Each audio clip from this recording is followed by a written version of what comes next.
This is Brightside Home Theater.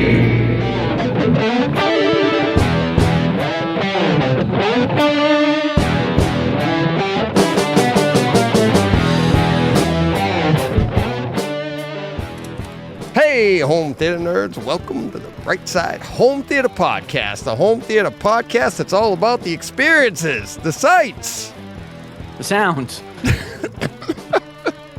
the scenes. That joke never gets old, man. That's not a joke. The sights, the sounds, the scenes. There we go. I got all choked up. It's not a joke. It's like I still get. It looks like I'm catching you by surprise. I'm like, we do it every week. No, you're not catching me by surprise. Oh, we have so much. I don't know if we have so much to get to as far as material, but we got a lot to talk about today. Oh, okay. Okay, is that a surprise to you? Well, You're not excited to talk about Prey? Sure. I'm like, always. I'm always. Yeah, we got a lot to break down with that. You don't generally know what we're talking about until we start talking. So that's everybody with me. I know. So if you say we have a lot, I just say okay. You get in a car with me on a long ride, you're screwed. Yeah. People have no idea. Been there. Been there. Yeah. Which is why we took separate cars. Right. But John, we're going to the same place. We're going to the same place. We could all go together. We could. Yeah. But it'd be fun. I could fit my cooler in the back. Oh, okay. Right. Yeah, we have you actually have 3 things to talk about, experiences this week. You have one more than me. Well, 2 and 1's just a shameless self-promoting plug, but really? Oh, that's interesting. Well, not self-promoting. Well, it is kind of. You'll see when we get there. Okay. I've got a debut film that's coming, not out yet, and a little Kaleidoscape debut came out today. I was able to check it out. Oh, I know. I was surprised to see that on your list. It's that. Oh, lots to talk about with that, John, in both directions. Yeah. Really? Yeah. Lots to talk about. Oh, okay. We saw it in the theater, and yeah, lots to talk about with that one. Big announcement, which I teased out over the weekend, and you know what it is, but I can't wait to get to that. We'll get to that in a moment. Yeah, you want, let's just get to, I can't think of anything else. What else are we going to be talking about today? We got a lot of listener experience stuff, a lot of comments from the week, so we'll be getting to that as well. So, okay. But John, here we go. All right, let's get to the business, and that's part of the big news. Funny, but I'm kind of excited for this. Hopefully, I can get through all this. All right. Business at hand. If you'd like to subscribe, please do go to YouTube, subscribe to us over there. Trying to get to 1,000 followers over there. We're coming up on 700, which is pretty good. Awesome. We're getting close to that. So yeah, just ticking away. No hurry, but it'll be nice when we finally get to that 1,000. That'll be great. If you want to follow us on Twitter, you can follow along all the great conversations that are going on over there at Brightside HT. You can also email me at us at brightsidehomtheater@gmail.com. And you're really just emailing DJ just to be fully transparent there, but I do have a login to that email somewhere, but yeah. But brightsidehomtheater@gmail.com. That's the best way to go about trying to get on the show. If you'd like to be on the show, you could be on Takeover Tuesday, participate. And I forgot to look. Let me actually look. Actually, we'll get back to that in a second. And this is going to become more and more prevalent, more and more important, but brightsidehomtheater.com. Go there for all the past shows, any links you need, any show notes, always there. If you ever can't find the show is there. It never fails. I'll always have the show there in audio form. So check that out. And last but not least, John, what's your favorite? Patreon.com patreon.com/Brightside Home Theater. There you go. Go there to help support the podcast. You can go to patreon.com/Brightside Home Theater. And John, who is our patron of the week this week? Paul Stewart. Paul Stewart. Patron for 17 months. Yes.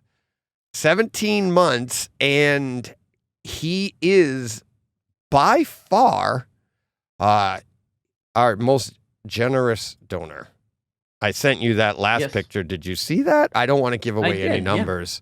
Yeah. But Paul, man, he's he's over in his donation comes through in pounds, but then when you translate it to dollars, it's even more. And we're the beneficiary of that. Yeah. And I honestly, I'm like, when I first got that one, I was like, holy cow. I was like, wow, thank you so much.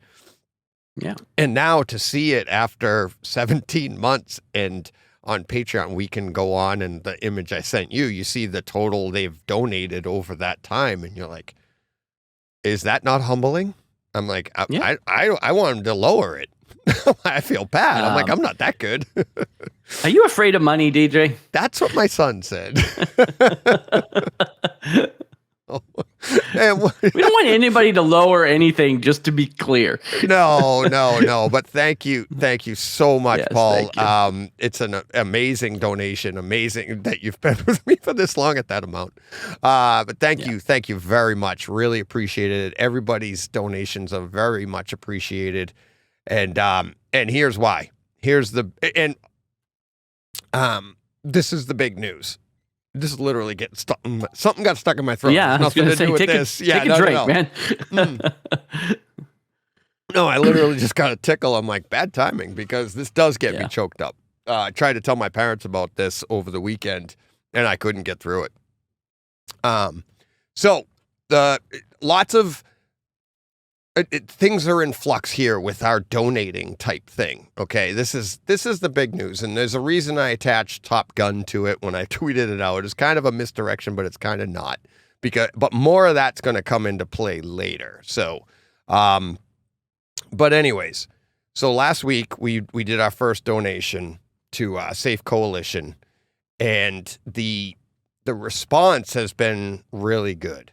John and I record on Tuesday. By the time the podcast had come out, I had already had some new ideas. But then when the podcast came out and people started hearing about it, it started evolving very quickly. So basically, when we left the podcast last week, it was, okay, this is the one we're done. We're done with this one. Let's move on and we'll do something else. So the first update is this. What we're going to do is we'll announce at the beginning of the month the people we're going to donate to, and then for the rest of the month we're going to talk that up, and we're going to allow people to just go to those places. The links are in the show notes. You can just click the link and go there and donate. So we're supporting it for the month. That was my first idea. Then when I put out the message that I had big news coming, one of our buddies, podcast friends, and has become my friend anyways, Todd Anderson of AV Nirvana, he reached out to me and he's like, hey, what's the big news? So I told him what the big news was. And he's like, yeah, I heard about what you're doing. And he's like, I want to be part of that. So he's going to step up and he's going to be a part of it. He's going to donate as well on behalf of himself and AV Nirvana. And I'm like, that's fantastic. Thank you. And that's what, so I wanted to couple that with the idea of that's cool. That's what I want people to do. Let's bring awareness to things and start donating. But this is the big news. I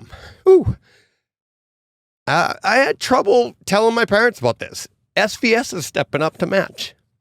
So pretty excited about that. I wish I had images to put on the screen right now for SVS, but yeah, SVS is going to match. We're working out details on how that's going to take place, but I talked to Nick over there and I said, can I announce this and stuff? He's like, yeah, because we don't have all that for a company to do that, it's easy for us to just go, we're going to do this and we're going to, donate money. Okay. And we just go and I can sign up and do it. But for a company to do this, there's a lot of corporate. There's red tape. Yeah. Yes. Good way to put it. Yeah. So they're going to take care of all that red tape. We're going to find a way to do this. And going forward, SVS is going to match everything that, people do. And we even talked about, full disclosure, we talked about capping it. And because what if this grew? And those are the logistics that companies have to think of. Right. And I said, I'm like, look, and I thought of this even before I talked to Nick about it. And I was like, one of my goals, John, let's get a company to tap out. I'm like, because right now I went and looked at our number and it's actually like $88. That's what we have. And that's what I told Nick. I go, and then I'm putting us up to the 100 and I'm supposed to be doing 50, but for us to break even, we're going to have to get 200, not break even. If just break even, once we get to 100, that means the listeners are now, that's 100% going. But for us to get to the 50% mark, we got to get to 200, right? Right. So I was like, what if I'm like, what if it got to be like 500 a month or something? That would mean our listeners are supporting us at 1,000, right? That's crazy. I don't expect that. We're not that big of a podcast or anything like that, but you never know. Companies never know anyways.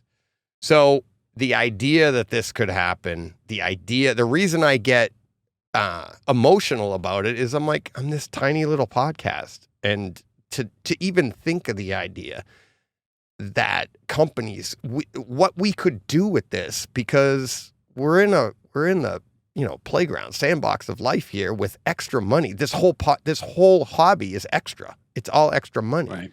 So, a buck, just a buck a month and 50 cents of that, plus other people are going to be matching it. There are other companies on board. I just don't have their permission to talk about it yet.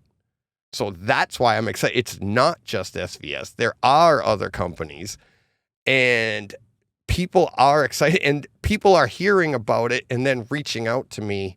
And I'm like, that's super exciting for me. Yeah. And it's like to think that we're this,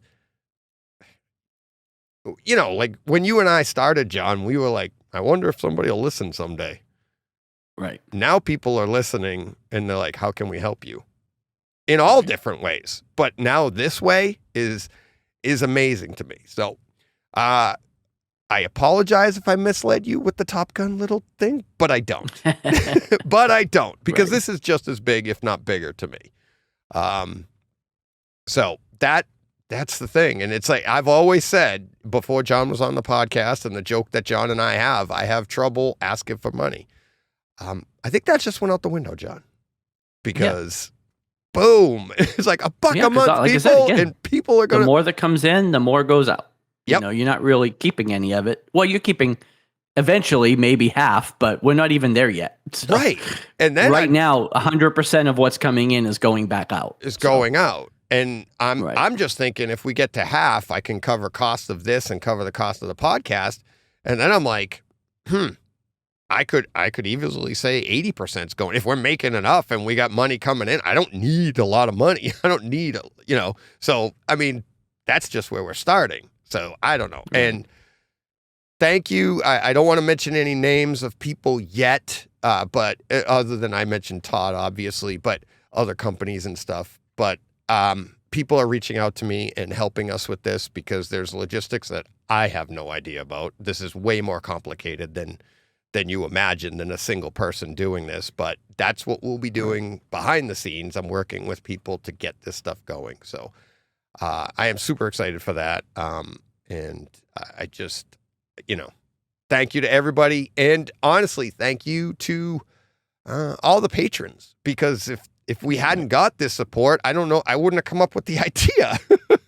Right? And then you're like, oh, okay. But it was working with you guys and doing all that. So thank you to everybody that's on the Takeover Tuesday. And it's the things I'm hearing from not only from listeners, but from the companies now, it's like we are a unique destination. The Brightside Home Theater is a unique destination in home theater because of it's more about people and more about the experiences than anything else. Obviously we talk about it all, but yeah, and because of that, hopefully we can do some good. So we will see as we go forward. So I did a lot better today than I did with my parents. I'll tell you that. Yeah. So, ask my parents. Jeez, my poor dad. He's bawling his eyes out. My mom was a rock. My mom's like, "What the hell is wrong with you two?" I was like, "I don't know." I'm like, "I'm an idiot. I never thought I could do good." My mom's like, "You're an idiot." I told you. That's what I just started with. That's what I just said. Come on, people. So, yeah. Anyways, all right. Let's get to some tweaks. Okay. Did you get to? There we go. I don't know if this is a tweak or as much of I thought this is where we should put this segment. Your projector. And the hood. What'd you think? Well, here, did you read the reviews? Did you read the stuff? I skimmed some of it, but I read the pertinent chunks of the article, and what we're talking about is the projector shootout that the short throw, ultra short throw projector shootout. Ultra short throw projector shootout. From Projector Central. Right. Our buddy Ralph was a part of. Yep. They ran 2 categories. They did the single laser and then the triple laser categories. Mm-hmm. My projector falls in the triple laser category. Didn't fare as well as I hoped it would. It came in 5th out of 6. Really only beat the Vava Chroma. Mm-hmm. But I don't know how super scientific all of this was. I'm not super dejected by it because I'm very happy with the projector that I have. Mm-hmm. But I was surprised to see it come in where it came in. I thought it would do a little better than that. Did you see what Ralph said? Did you see the tweet that Ralph put out? Oh, no. I don't think so. Oh, let me cheer you up. Oh, yeah. I talked to Ralph too. So, okay. But I did tweet out Ralph still doesn't know until probably right now he'll know which one you have. We when we heard about this, a month and a half ago, whatever, Ralph had tweeted out saying that he was excited to be a part of it and everything like that, right? So I knew your projector was in there, but I didn't want to talk to him. I didn't want to even mention it to him because Ralph has,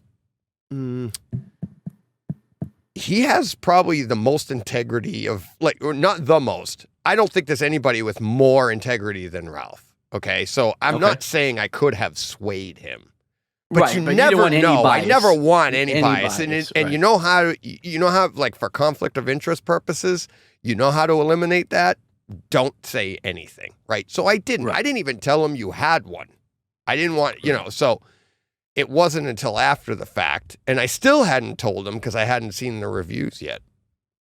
And then we talked a little bit about it right after he did it.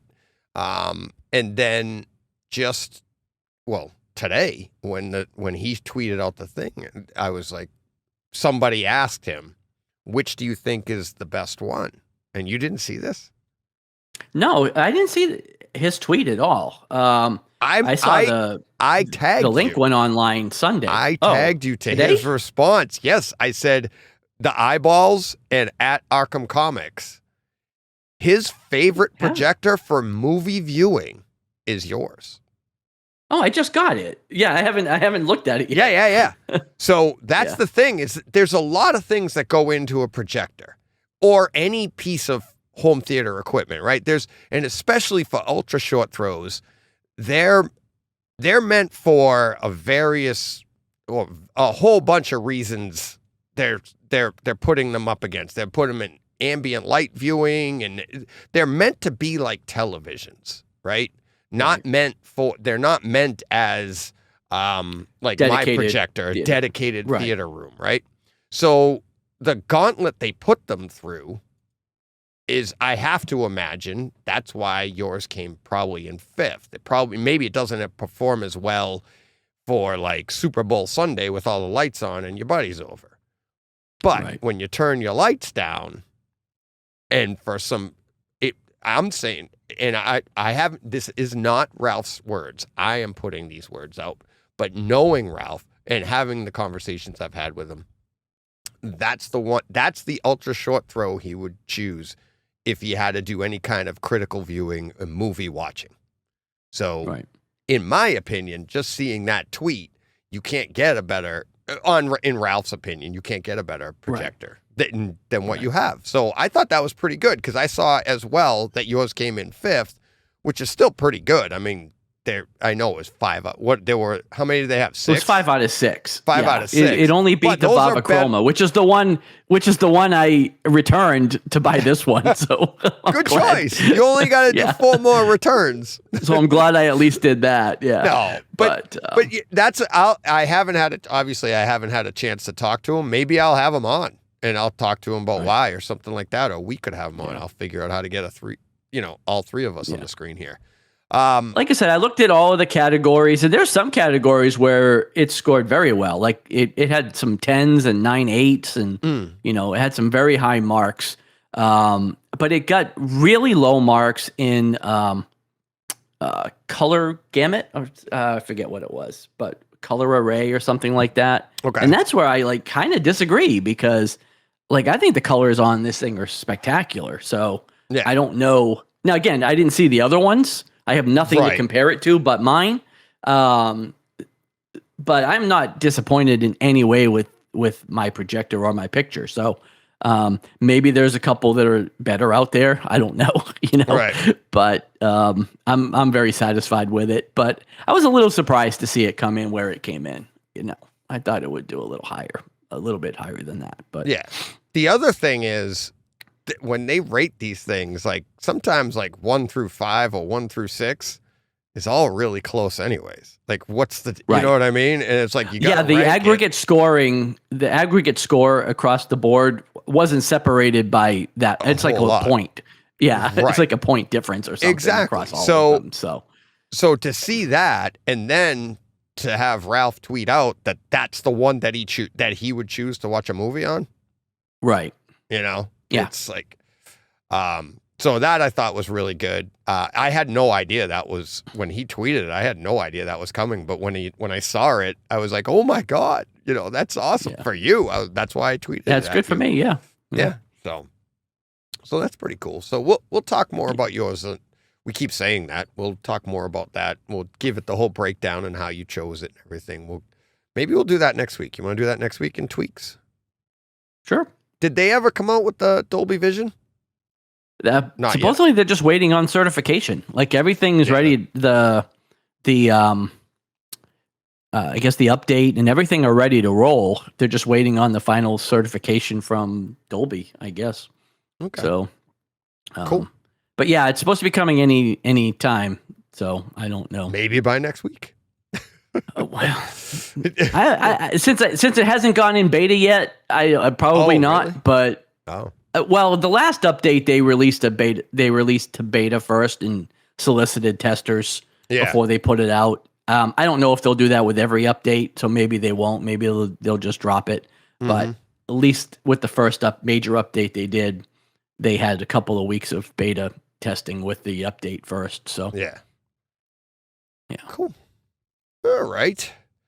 I didn't do any tweaks this week. None at all. I barely got into my theater. It was a very very hectic week. Very, very busy. I was away from the house a lot.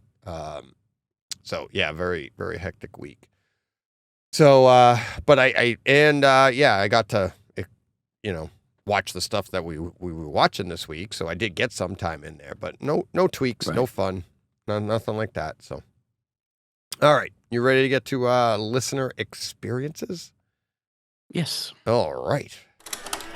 Every week, it's so the way I save these is they come in and I drop them into a folder as they come in, and I'm always and it's good that I do it this way because some of these first, now I go in order, and I'm going to read these off in order that we received them. And some of them, like, I don't even remember this one. It was like some of them are like 7-8 days ago. Yeah, like last Tuesday, like after we recorded, this comes in. But I'm like, oh, let's talk about it. And I'm like, now I'm opening it up, going, what is this? Like,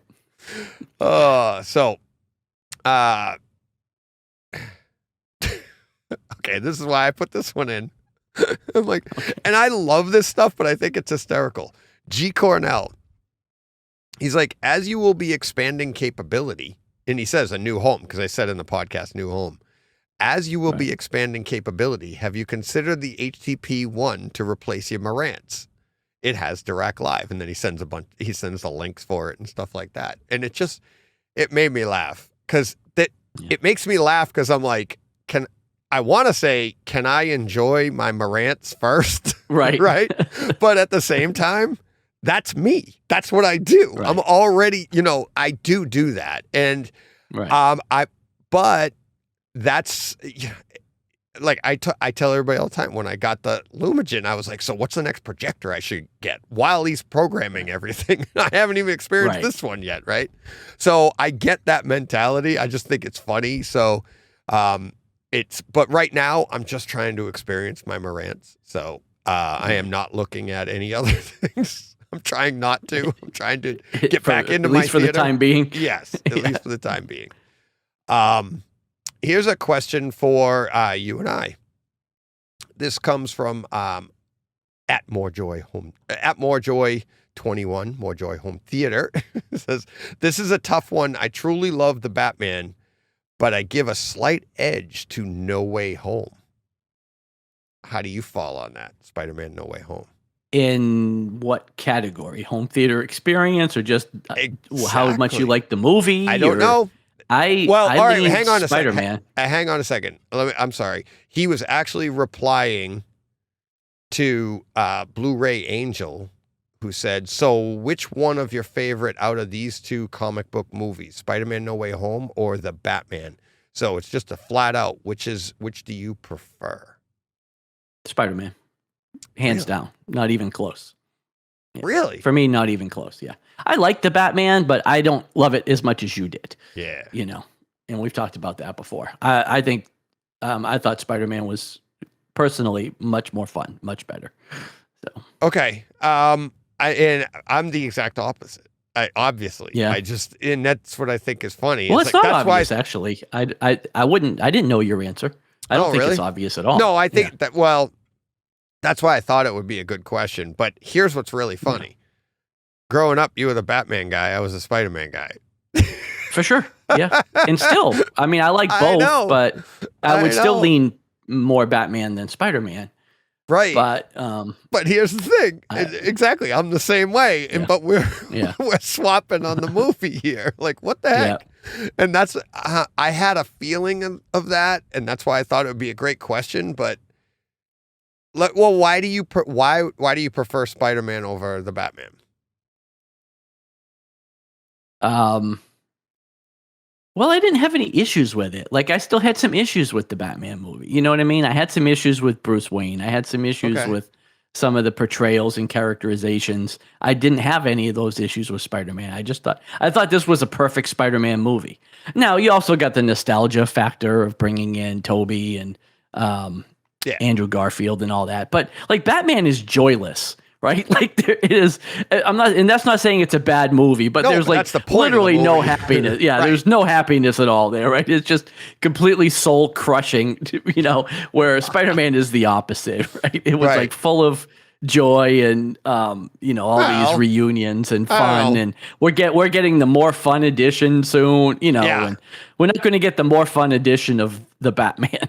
Now, as far as home theater experiences, I can't speak to that because I don't own the Batman physically, because I'm not purchasing the disc, again, for reasons we've already spoken about, and the HBO Max presentation of that is terrible. So I can't compare like I said, the home theater aspects of it. And I've heard Batman is excellent, but so is Spider-Man. Yep. So, I think home theater wise, they are very close, but for much different reasons. Obviously, home theater wise, Spider-Man No Way Home is super vibrant, has great great HDR in that vibrancy, right? It almost looks 3D. The Batman is way more artistically, right. like great. It's just the way they dark, shot right? it. And Right. It's black. yeah, and that's why it doesn't translate well on streaming, is because you need every last bit of detail to really get it the way it was meant to be taken. Yeah, it's very muddy on HBO Max. Yeah. And now the sound design on both of them is excellent, right? So home theater wise, they're both, if you're just looking to sit down and enjoy your home theater, I'd say it's a push, right? They're awesome for different reasons. It's funny that you say like you have less issues with I don't have any issues with either of them, and which is probably why it pushes me a little bit more towards the Batman, is because I feel like, and the nudge that I give to the Batman is, this is a Batman we haven't experienced yet. Whereas Spider-Man No Way Home is a whole bunch of Spider-Man we've already experienced, right? They're pulling on that nostalgia, right? So, which is great. That's supposed to be part of the movie. So I'm like, that's why I was like, one of my favorite parts of the Batman is seeing it when I saw it in the theater, and we were like 2 hours in. It's a 3-hour movie, and I'm just sitting there going, "This is what I've always wanted." You and I talked about it, extensively over the years. Like, we just want a detective story on the big screen. We got it, and that's why between the two, it's just, to me, it gives it that little bit of a nudge, much like that projector shootout. We're talking increments of a nudge, right? Yeah, just less than a point. Yeah, less than a point. So, but that's why I threw that in. I thought that would have been great. Cool. So, let's see. We'll go on from G. Cornell, another one. I got a bunch from G. Cornell. I talk to him all the time, practically every day, a couple times a day. I get emails from him. He's still having issues with Ghostbusters Afterlife, and his audio. And in the conversations I've had with him, he's saying that the dialogue isn't very clear. I've gone to the point that I'm like, maybe I misheard it, and I put it back on, and I'm like, it sounds great to me. So I would always be like, if it was me and everybody's everywhere I'm hearing the dialogue's good, I'd be like, maybe there's something in your calibration, maybe it's in your room. But again, he's a smart guy. He's been in home theater for a long time. But if his dialogue isn't right, and he just, I don't know. I don't know where the variable is, but it's that to me is a weird one, because I haven't heard that issue, and I haven't experienced it either. So I think that one's a little weird for me.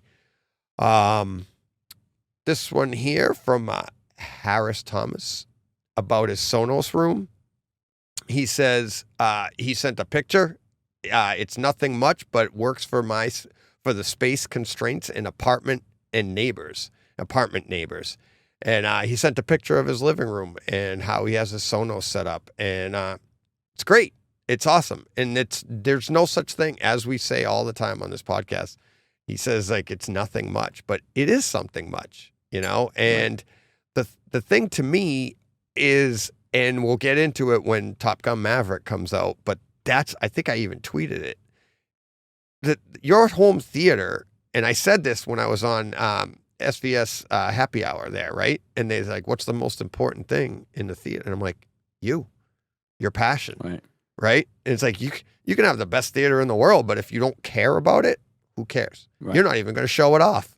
Right?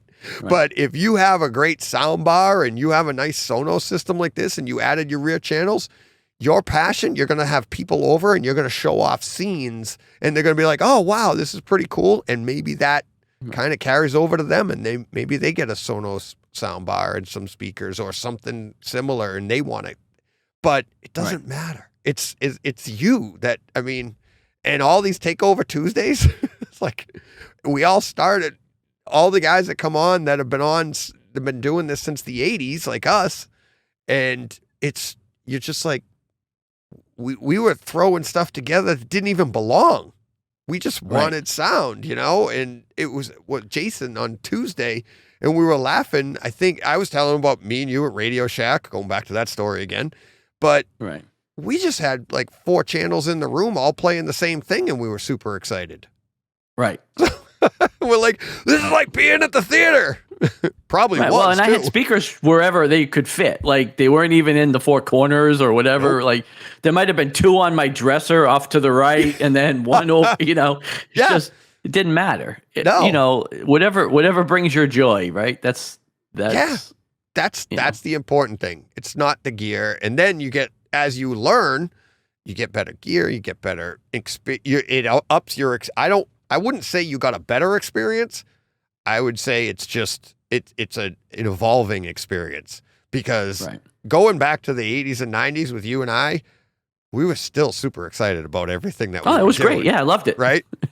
But now in our theaters here, which blow those things away, can you really say that you're like, wow, I am so much more? No, I can't. I'm not more excited now. But that's just. I think it's our excitement is just always up there when we get something new. Right. So enjoy. Yeah. YouTube comment on the 200th episode. I just can't believe it. This is Theo. I just can't believe it. Another great show. What do you mean? What do you mean you can't believe another great show? And damn it. I guess he thinks we're going to run out eventually. Yeah, exactly. Keep them coming. All was great. Billy the Kid is a good 10 for 10 for him.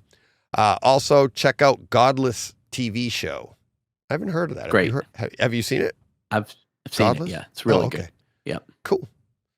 Gurinder Karats. Yeah. Congrats on 200 episodes. Here's to another 200. Not sure if you recall from AV Ramp, but my wife does not get this phrase. Gurinder. Let's see. YouTube comment. Theo again. Happy 200 shows. Theo. Another one. Mike Schramm. Happy 200, gentlemen. I think we got a bunch of these. Oops. Let's see. That was Mike. Next one is Kenji Polk Audio. Just watch King Arthur on Amazon Prime sub. Good cast. Yeah, it was. That is a really good cast for that movie. Excellent cast. Dan Carpenter. Great show. I'm trying to get DJ to make the long trip over to my theater.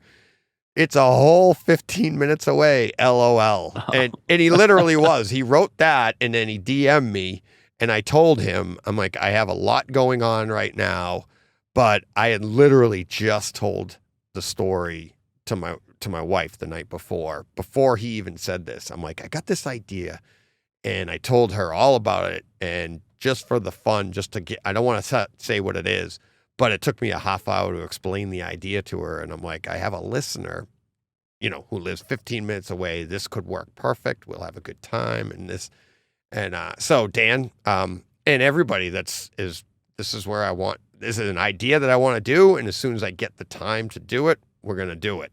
But my wife, I even got the okay from my wife. So nice. So that'll be fun.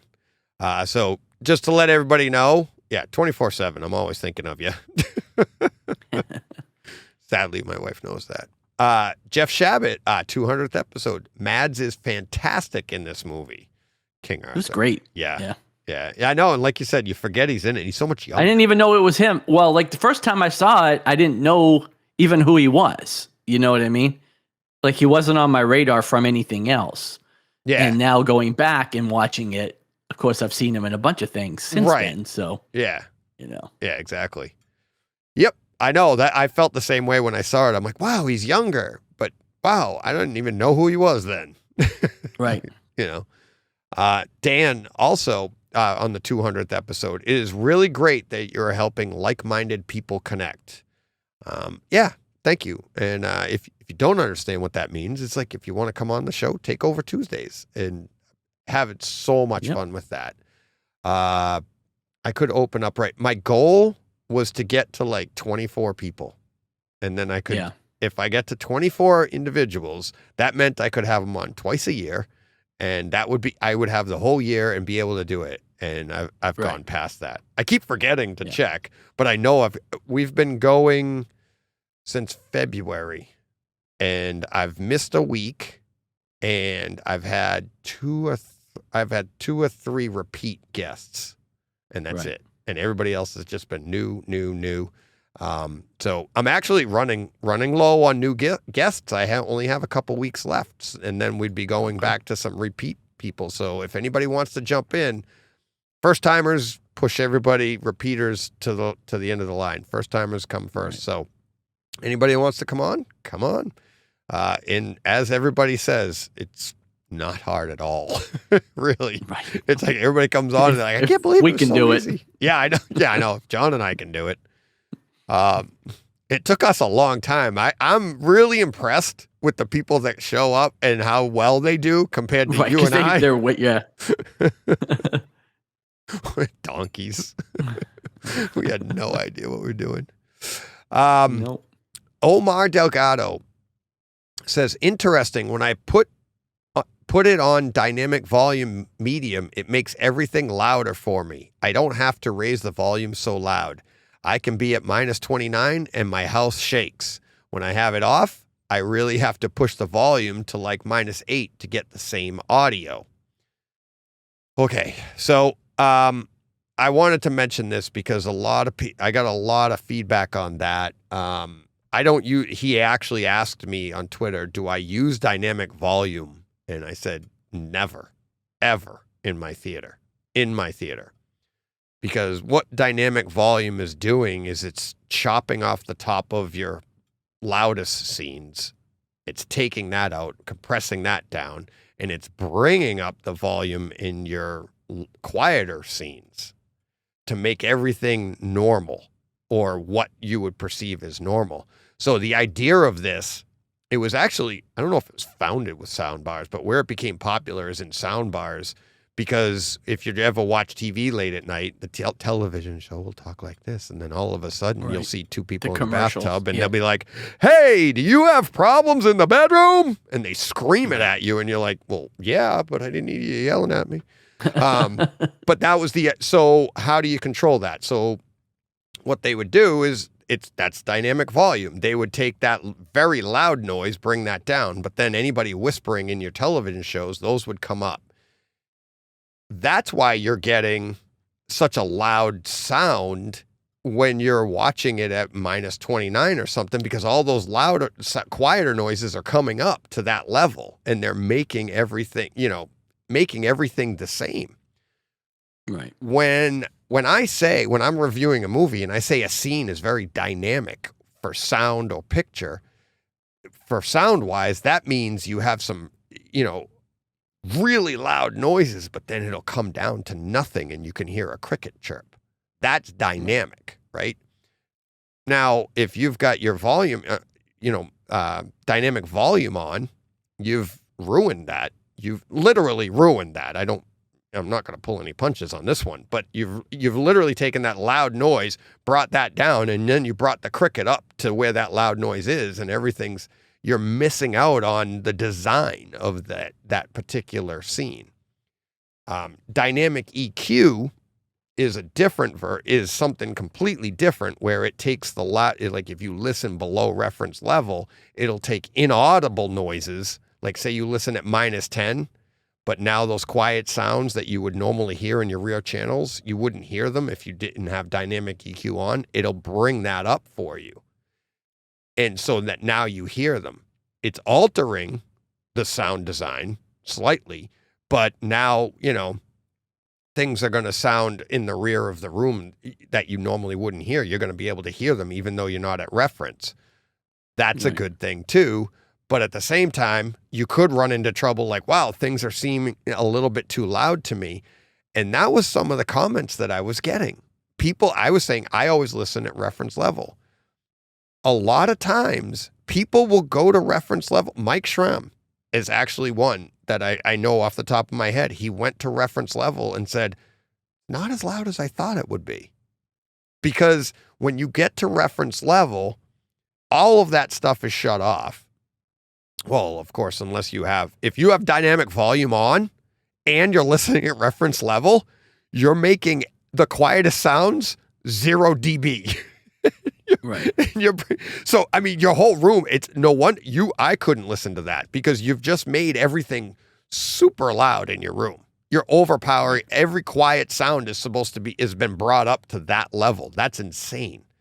But when you turn that off, even if you have dynamic EQ on, that's canceled out because now you're at reference level, right?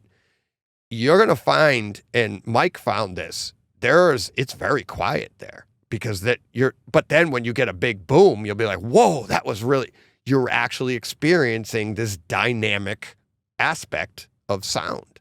So It was, do you use dynamic EQ?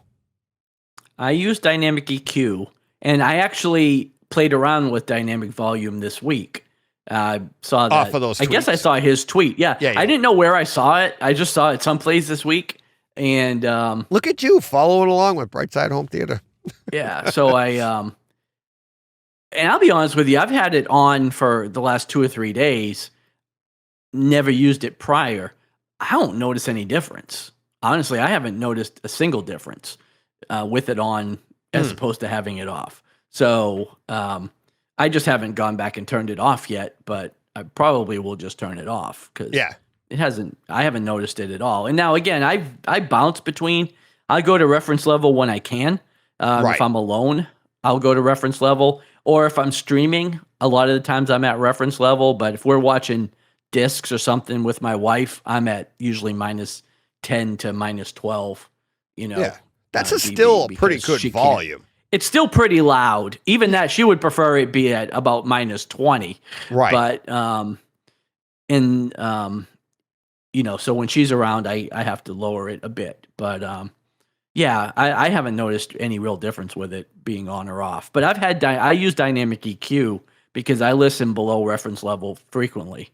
So I have dynamic EQ on, but obviously if I'm listening at reference, it doesn't matter. It doesn't matter. But that's why I put it on. And then if I'm watching a television show. And I'm not really I'm not trying to analyze it or anything. I don't mind. I'm like, yeah, give me a little bit more if I'm at -5 or -10. Right. So, but yeah, it was quite the conversation. And different people were weighing in, different people DM me and stuff on it. Some people were surprised by it. And just like, and that's the idea of all of this, right? Because just like you a few weeks ago, it's like, didn't even know what you were talking about. So you went and tried it, whatever that was. I don't remember, but yeah, so check that out. And don't be afraid to try reference level. See what it's like. But if you have good sound treatments in your room, that helps a lot to get to reference level. If you don't have good sound treatments, it's tough. It's like, it's honestly, you know what it's like? It's the scene in Star Wars, in the compactor. Yeah. You shoot that laser, it's like that sound comes out. You don't have good sound treatments. That sound's bouncing at reference level is going to be bouncing all around that room. Which I don't have the best, honestly. I've got drapes and I've got a area rug and furniture, obviously like my couch with pillows and stuff on it. But I've got hardwood floors. Walls, no treatments anywhere in my room. So there's reflections all over the place, in my room. And like I said, the drapes and some of that stuff help a little bit, but my wife puts up with a lot, but she's not going to tolerate me hanging, foam rubber all over the ceiling and, I've pushed the limit about as far as I can push it now. You have a velvet border around the screen. Yeah, you have a 123-inch television in your living room. I still hear about that velvet. Well, which is about 135 inches now with that border all the way around it. So I hear about that still. So I can't get away with putting any sound treatments up. You must treat her so well because there's not a lot of wives that allow a 123-inch television in the living room. I don't even, Jen wouldn't even let that. I don't think she would let that.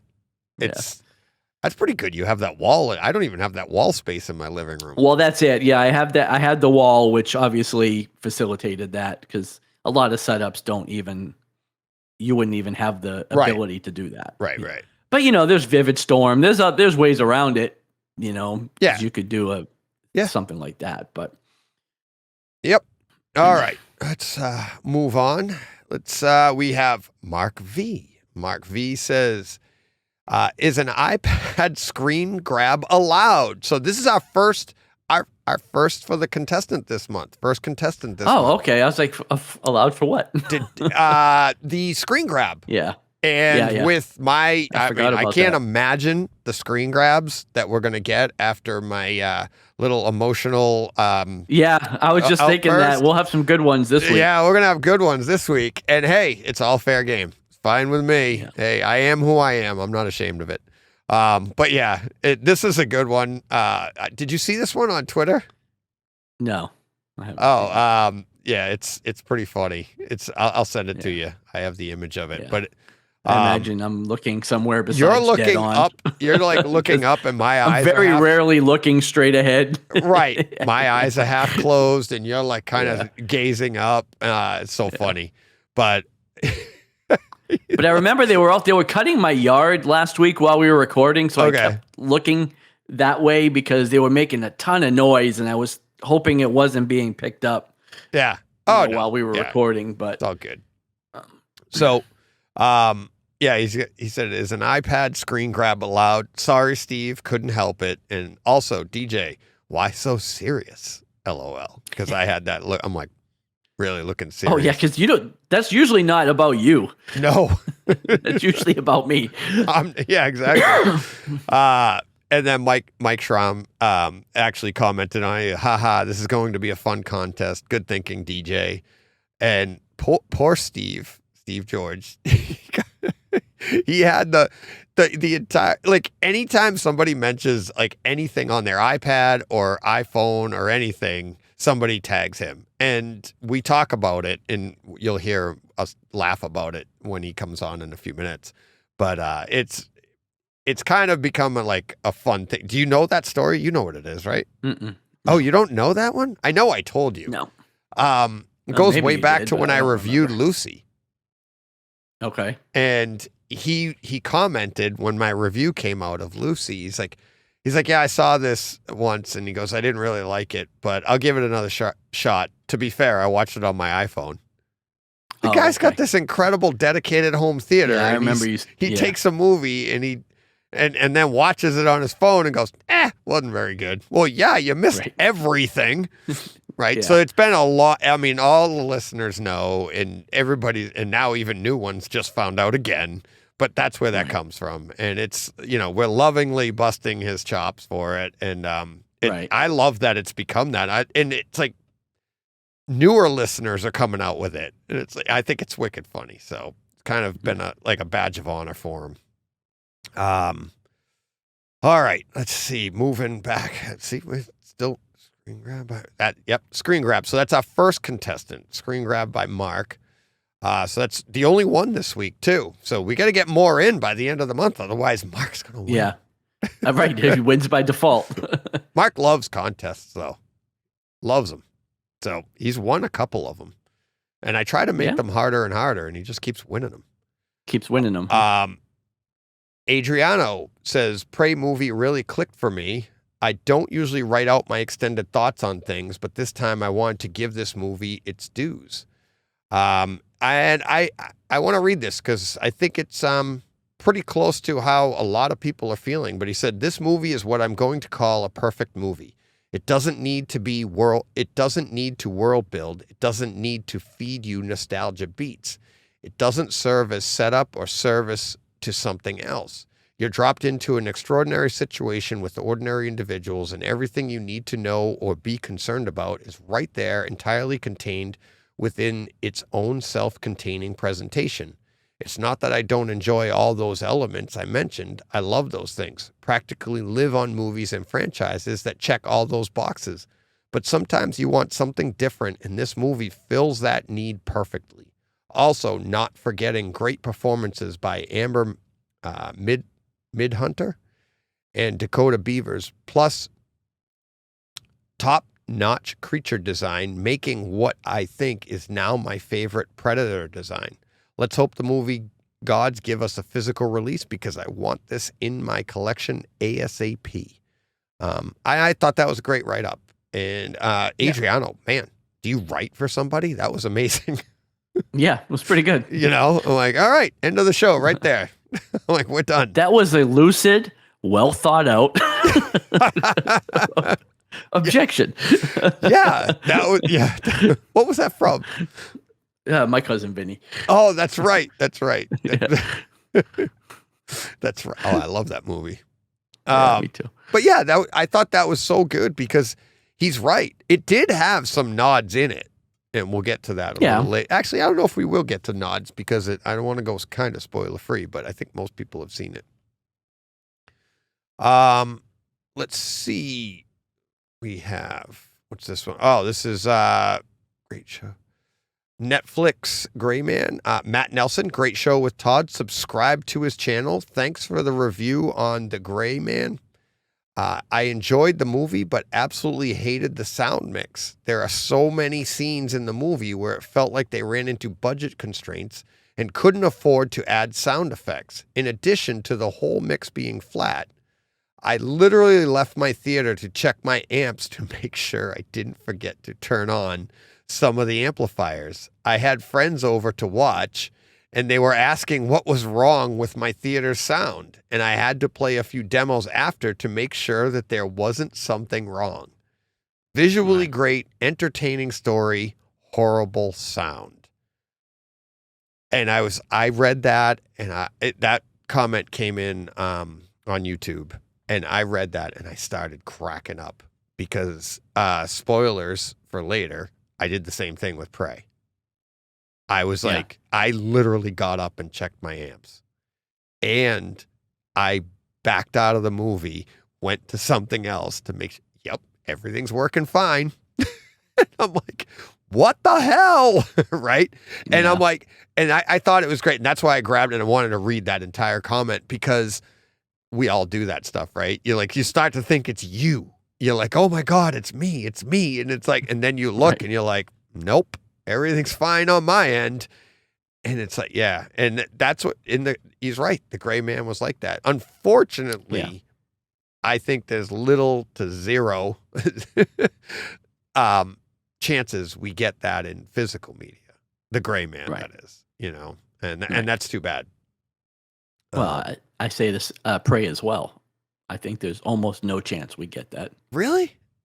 Yeah, that's a Hulu Disney production, and it's not coming to disc. Really? Huh. Yep. I'm the other way. Unfortunately. I think the other way. I do. We'll talk a little bit more about that later. Yeah, we'll see. Yeah. Yeah, we will. Yes, we will, John. Yes, we will. We're about to throw down. Johnny Speakers, hashtag Brightside Love Connection. How the heck is this not trending on Twitter? Because we talked about it last week because they had Johnny and Mike Schramm got together. Oh, okay. I was like, I'm lost here. Exactly. I don't know what we're talking about. So we need more of those. Hashtag Brightside. Hashtag, what did he say? See, I can't even Brightside Love Connection? Yeah, Brightside Love Connection. That's what he said. Hashtag Brightside Love Connection. So we need more of those. More. I may have one coming soon. I may have one for next week. Or check Twitter. Cool. I may have one really soon. Mike Schramm reference level. That's why I could mention it. I actually tagged it. So here it is. See, I told you, I don't even know the next one I'm going to talk about. Mike Schramm says to me, he says, he goes, I normally listen at about -15 to -7, so I initially turned it up to -10. Then I thought, oh, what the hell? Let's go to 0. Pretty good experience. And that was in reference to what I said about Prey. I tweeted out that I messed with the idea. I didn't want to spoil it for people, and I wanted to save stuff for the show. But at the same time, I'm like, wait a minute. If I can tell people to turn it up past, 6 or 7 dB past where they normally listen, and they'll have I think that's a pretty decent service for people because this is a low. Right. And when I say, that's why I worded it that way, and that's what I ended up saying to Mike. Mike went from -10 or -15 to 17 all the way up to 0. That's a big jump. I was just saying go -6 or 7 above where you normally listen. So if you normally listen at -10, go up to like -4. 3.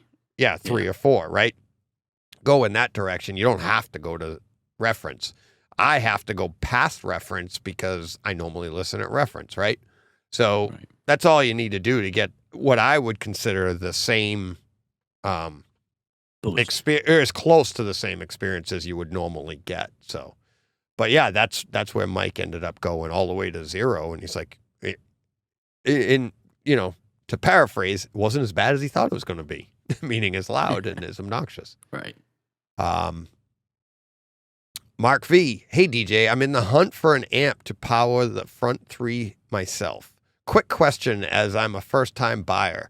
You said your Emotiva puts out 200 watts per channel. How many watts are your NHTs?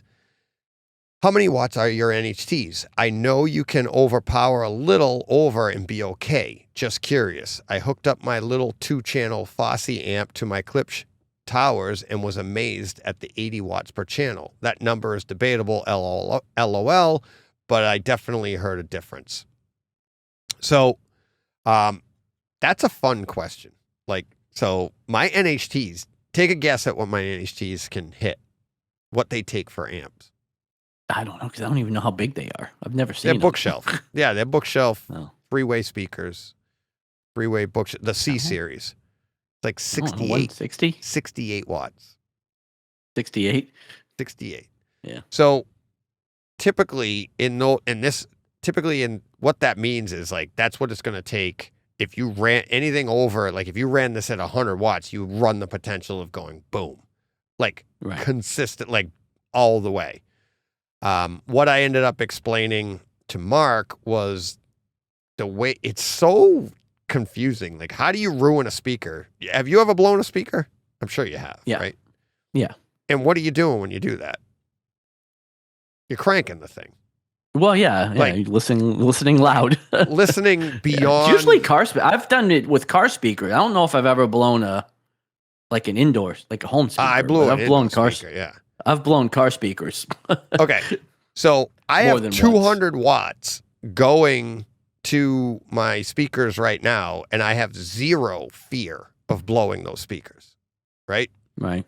So what happens is when you calibrate your room, one, you're trying to get a decibel level at your seated position.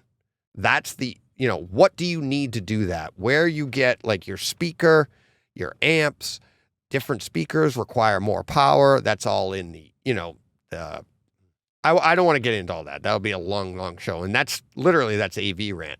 But at the end of the day, it's as long as everything's calibrated and you're not trying to go past, my speakers have all the power they need to replicate the sound that they want. If they need more than 100 for a split second, they can take it. They can just grab it, and they just grab it from the end of boom, there you go. Where you get into trouble and you're going to blow your speakers is one, if you way underpower them and try to go to reference level, that would be bad because you're going to get distortion and that's going to tear the speaker just trying to do because it's not getting enough power. But where you typically get in trouble, and this is what I said to Mark, is I go, if I took my same system and tried to play it at reference level in the middle of a field, the speakers would be grabbing all the power it could possibly get to try and get to that volume, and it just couldn't do it, and they would just blow. And that's where we run into trouble. When I've blown speakers, it's because I'm trying to listen to my stuff, and I'm 3 rooms away in the house. And next thing you know, you come in the room, and you're like, uh-oh, something went wrong. Because you're way overpowering. You're way past reference level. You're way past the ability of these speakers. And there's tons of places online where you can see how this stuff works. But usually in our home theaters, the way we calibrate them and stuff, you should never have a problem with blowing your speakers and overpowering even. I mean, look at my NHTs. I have 200 watts going to, I think it's 68.5 watts is what they're capable of. Right. So, I wouldn't worry about it. And if you disagree with me, let me know, because I don't know if you can. So, let's see, another review of Prey. WV Brew sent a spoiler-free review of Prey. I mean, what is that one? See that? Just watch Prey. Awful. 0 out of 10. This is funny. 0 out of 10. Literally, not even one person prayed in the whole movie. I didn't see a church, no priests, no nuns, no God, no devil, no worship. Terrible. An absolute waste of time. Anyways, I'm off to watch Sister Act. Goodbye. So I thought that was good. WV Bruce sent that along. Let's see. Mail call, WV Brew, and he grabbed King Arthur Blu-ray. Cha-ching. Hey? Nice. Cha-ching is just that we're getting people to buy stuff. We don't make anything off of that. Yeah, we're not getting so go to Patreon. From that. Right. Look at me go, John. And he also bought a disc, Blu-ray disc, double feature of Children of Men with Clive Owen, Julianne Moore, and Michael Caine. I haven't seen that. And good movie. Repo Men with Jude Law and Forrest Whitaker. Unrated and theatrical version. Now that I don't think I've seen. Yeah, I haven't seen it. I didn't even know I've seen Repo Children Men of existed. Men. Have you? Yeah. Is it good? Yeah, that's good. I haven't seen Repo Man though. Okay. It sounds like I remember Repo Man from when we were kids. I remember that. But yeah, Steve George also said Children of Men is really good. He replied in that chain. That just came through today. Matter of fact. All right. And Carl, our buddy Carl, he said, wonderful chat with Jason. That came out today. That was our podcast on Tuesday. He says, I'm really fascinated by us as humans and our urge to collect and even hoard things. And he said, he goes, nowadays, I really only collect birthdays, pensions, and angry emails to DJ. I make him angry. Yeah. Because our opinions are different. It's pretty funny. He gets all upset. He actually, I think later on today, it was later today, he actually said something about, quality. I don't know, whatever. I don't remember exactly what I said in the podcast, but I said I define quality and what quality is. And quality it doesn't necessarily mean it's good. It just means like, what is the quality of something? You can have bad quality, right? And he goes, you really got me going today. Really made me angry with that quality talk. I go, yeah, what really must have made you mad is I'm right. I'm like, what are you going to look it up? Go to the dictionary. But I replied to him there on the collecting things. I go, I really only collect experiences. Not even a joke. It's really the best way for me to go through life. I'm like, it's really what we're doing too. When you're collecting the movies, it's like, I want to experience Star Wars again. I want to experience that, right? And we're building our theaters because we're trying to have all these experiences, And it was, thought it was pretty funny. Mike Schramm recommended, it's really not my type of movie. I don't necessarily think it's your type either, but I streamed Old on HBO Max today, and there are a few fun audio spins where the camera rotates, but the people talking don't. The voices spin around your room to follow the camera. If you ever find yourself with nothing to do, it's worth checking out. Did you see that one? Did you ever mention that? Yeah, but I watched it on the plane to Italy. So oh, that's right. I knew I heard you talk about it. Yeah, there was no home theater experience there at all. It was literally airplane headphones on a little iPad screen. So you Steve George did. Okay. Yeah. See what I mean? But the movie itself wasn't fantastic. Okay. Anyway, so. All right. It wasn't fantastic, but it sounds like it's got a decent home theater experience too. But maybe it does. Like I said, I didn't watch it that way, so I don't know. All right. Well, that is it for listener experiences. That was quite a few. It was quite a long. Yeah, we're way into this show. Yeah, we are. Well, hey, listeners are going to send us their experiences, so there we go. Yeah. All right. Now we've come to the part of the show where we're going across the pond, John. All right. We're heading over. Take it away, Steve George. Hey, Steve. Another week. How you doing, buddy? Yeah, good. Yeah, very good. Thanks. Sweltering a bit over here. I was just going to say, you're a little hot over there. A little hot. Yeah. Yep, and it's getting hotter as we build towards the weekend. As we're recording this, as it builds towards the weekend, it's getting hotter every day, and we end up with about 34 degrees, which will be just over 100. Oh. So yeah, it's warm. It's warm, but that's okay.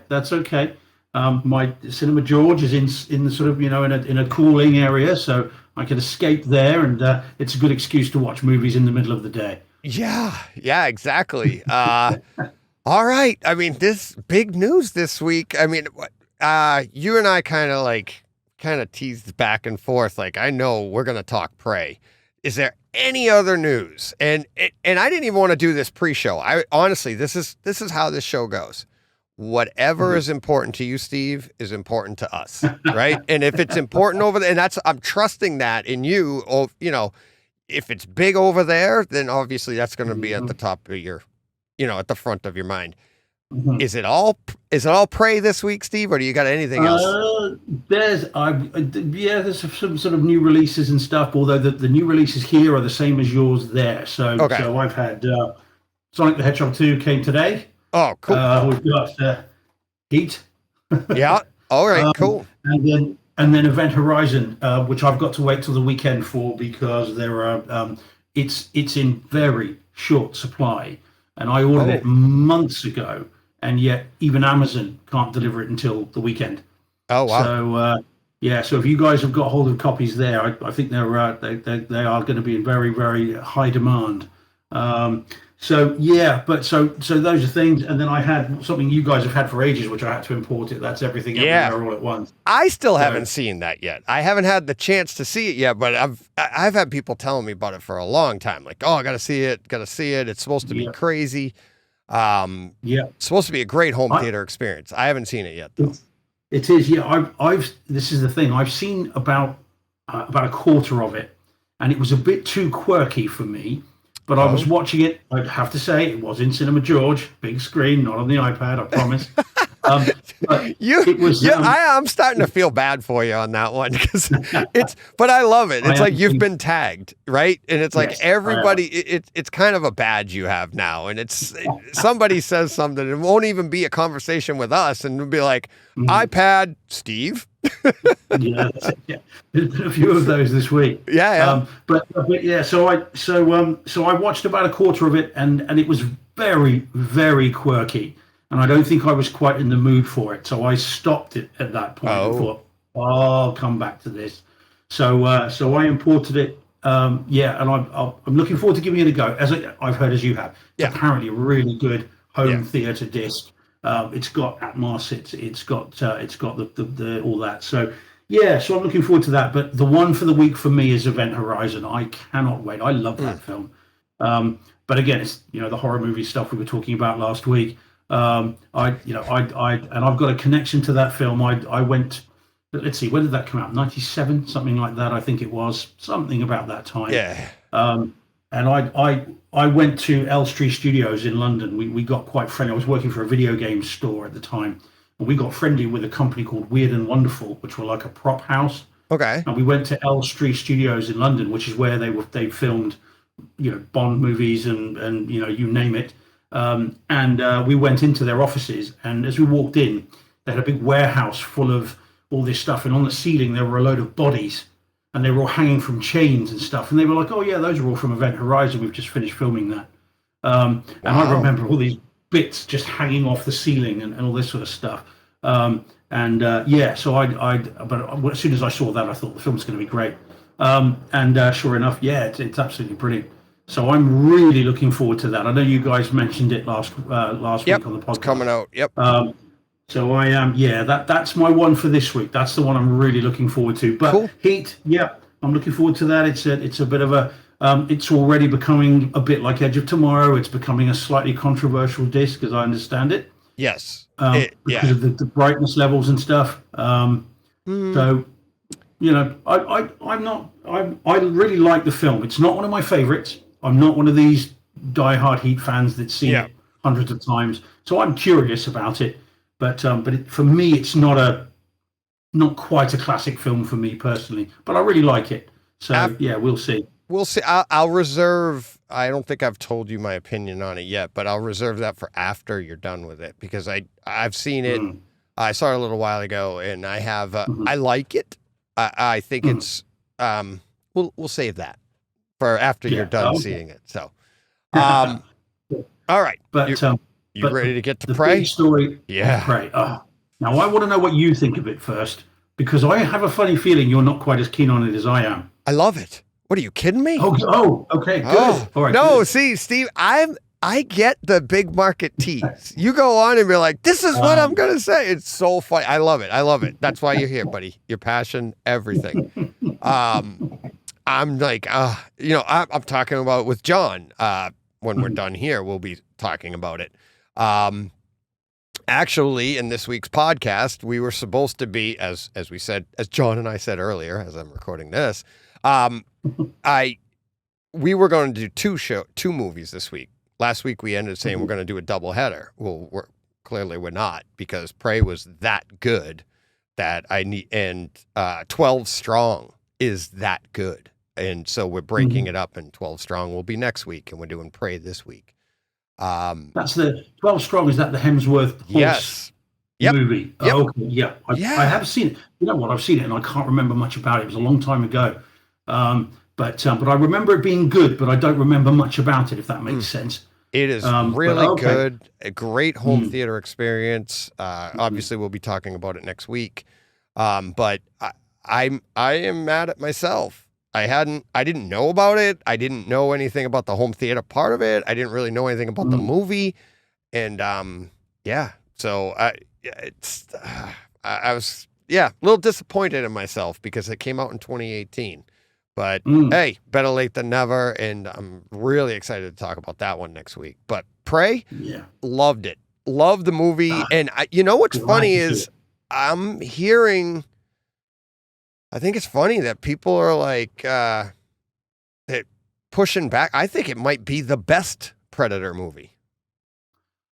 Yeah, see? You are talking to a fan of the 80s. So I am. Me too. I'm a child of the 80s. Well, not really a child. I was a teenager, but huge fan of the original. But I think there's a little more depth to it. No, I think that's fair. Okay. I think it's fair. For me, I mean, Predator has a special place in my heart. I have a connection to that film like just about any other movie from when I was a kid. I mean, it came out in 87, didn't it? So I was 13, and I was desperate to see it. It was an 18 rated film here.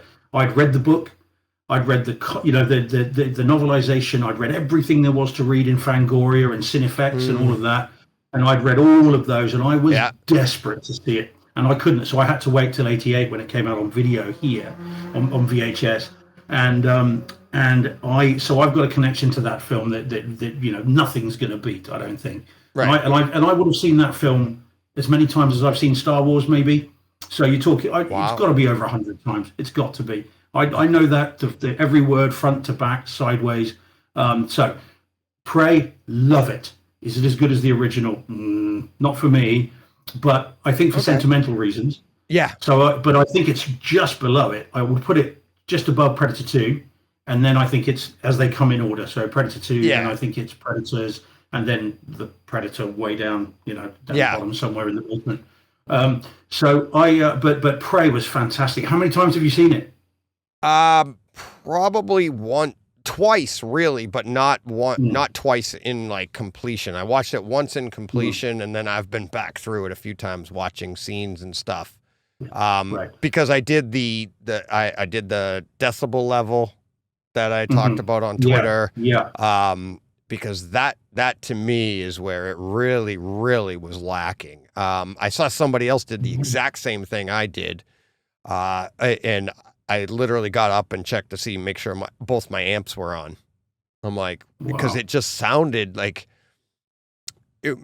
just too quiet. Like, you know, when like you're in a movie, especially an action movie, and you really, especially during an action scene, you'd expect to not be able to even hear like yourself breathing and think and stuff. And it's like you're expectant, and it was just too subdued. So, so I just went back through, and once you ramp up that decibel level, you know, you turn that volume up a little bit, you get a more dynamic. It's still obviously going from something that is, you know, physical media, has really good dynamics to it. It's not the same, but it is, your room is just, you're going to hear more too. You're going to hear more from your surrounds and everything. But so you had the Atmos. You thought this is the thing. Now I've got to be careful here, because I've discovered that over the weekend, the more I talk about it, I think people think you're showing off.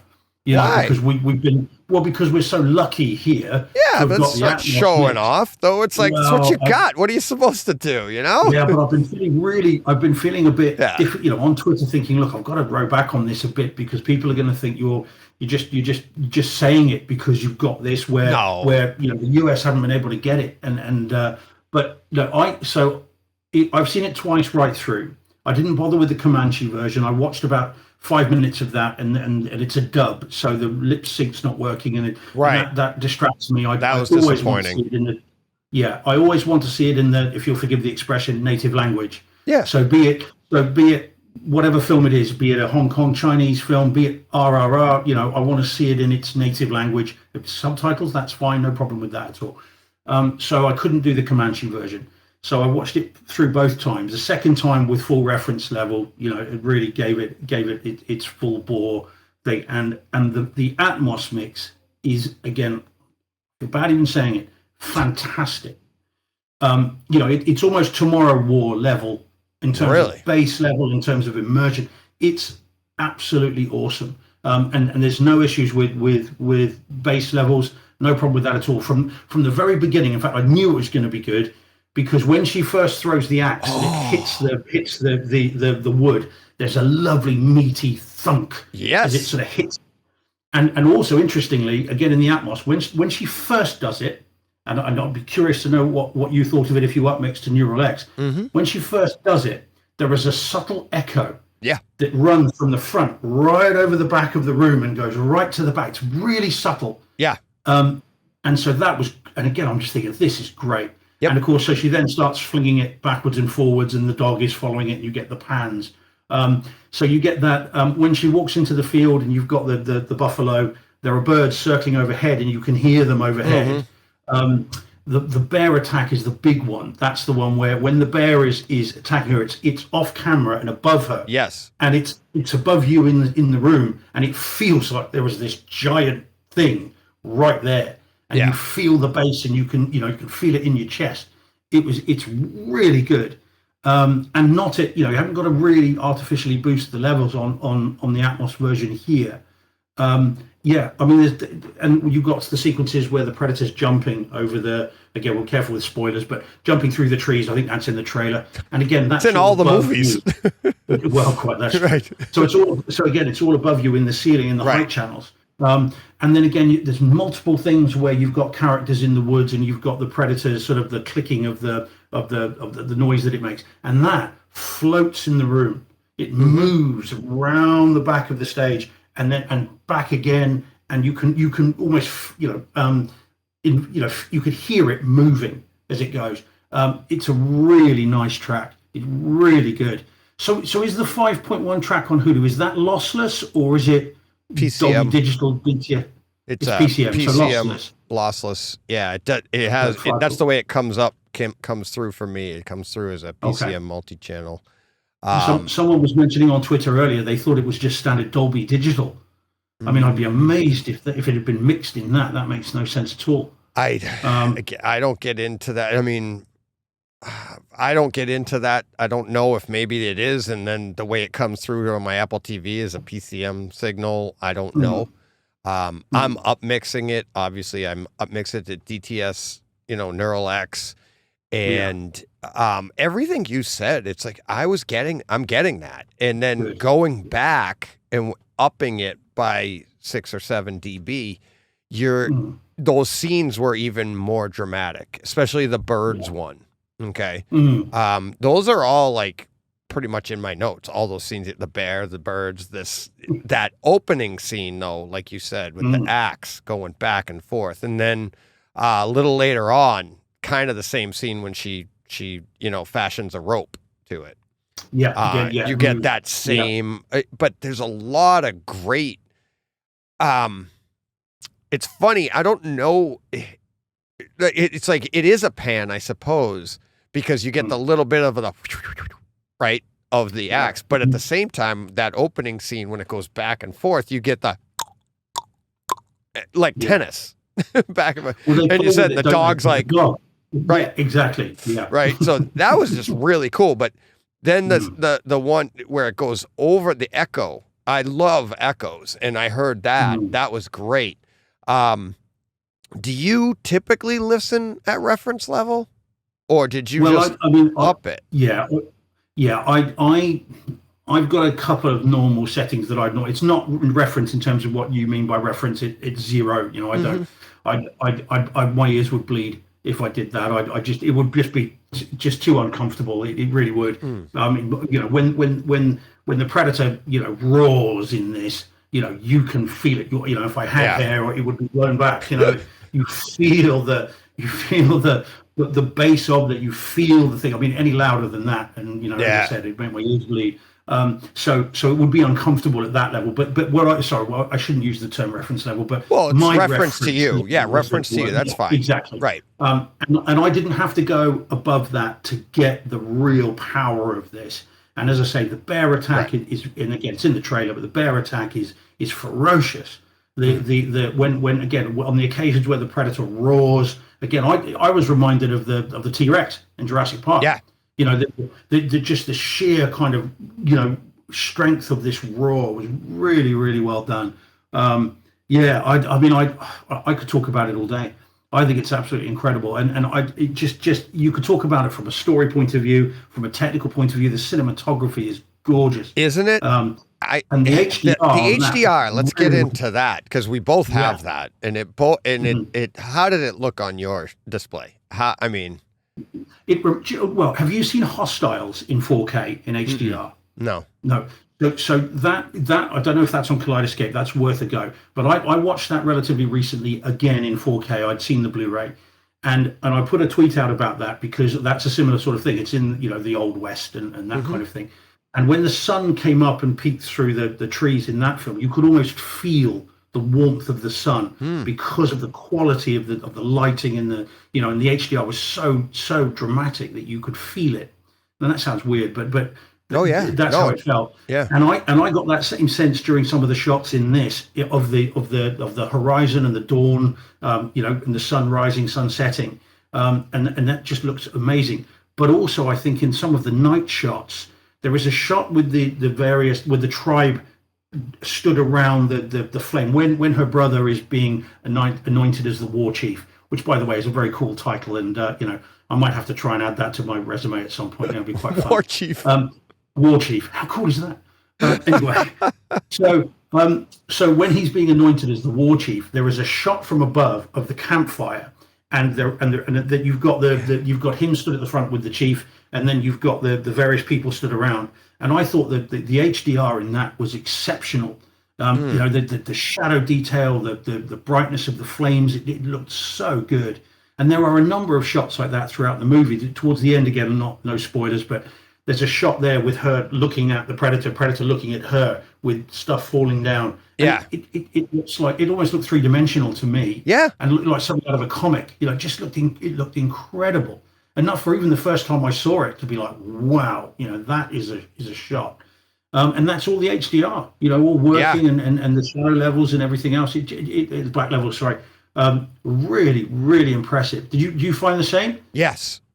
I thought it was so the saturation, all those scenes you were talking about, right? So the depth of color that you got out of that fire, but at the same time, it's nighttime. So look at the sky in the background and like the depth and the richness in the blue that you were getting out of a dark night sky.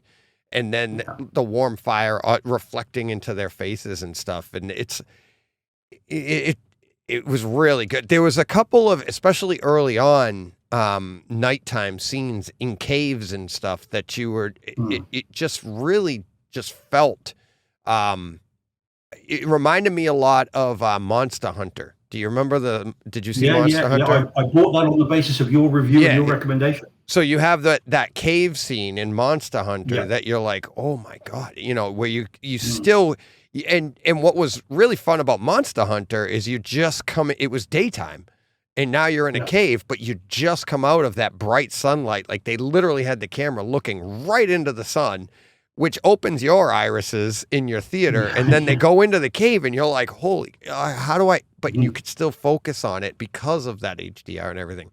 Well, they did the same thing here.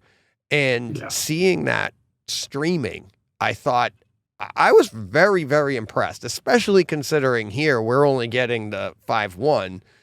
For Hulu to pull this off, it was really nice. I did have, and I'm sorry for everybody listening if I repeat the same thing with John, but I did have some crushing going on in the blacks, which I've never had. I've never had since adding the Lumigen. This is the first time there was some really deep, dark scenes that it was still, and I know it's the streaming, right? Because I know in physical it'll handle it, because I have other scenes that go even deeper on, some Harry Potter clips. I have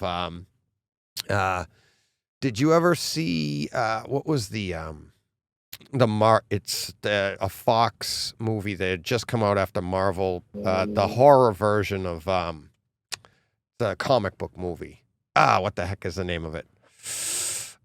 New Mutants. Is it New Mutants? Yes, yeah. Yes, and, like it. It's good. And you saw the beginning of that when she's running through the forest at night, and it looks like it.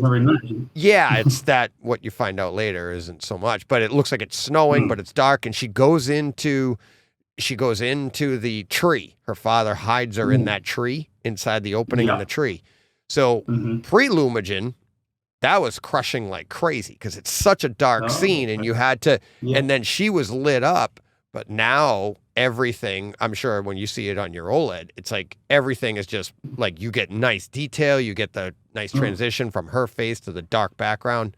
That's what I was expecting here, but I was actually getting, it was only like in the corners where it would fade off dark. I got a little bit of black crushing going on. No, that's interesting. Yeah, I mean, I was looking carefully for that in certain of the darker scenes, and yet I just saw lots of detail. I didn't get any.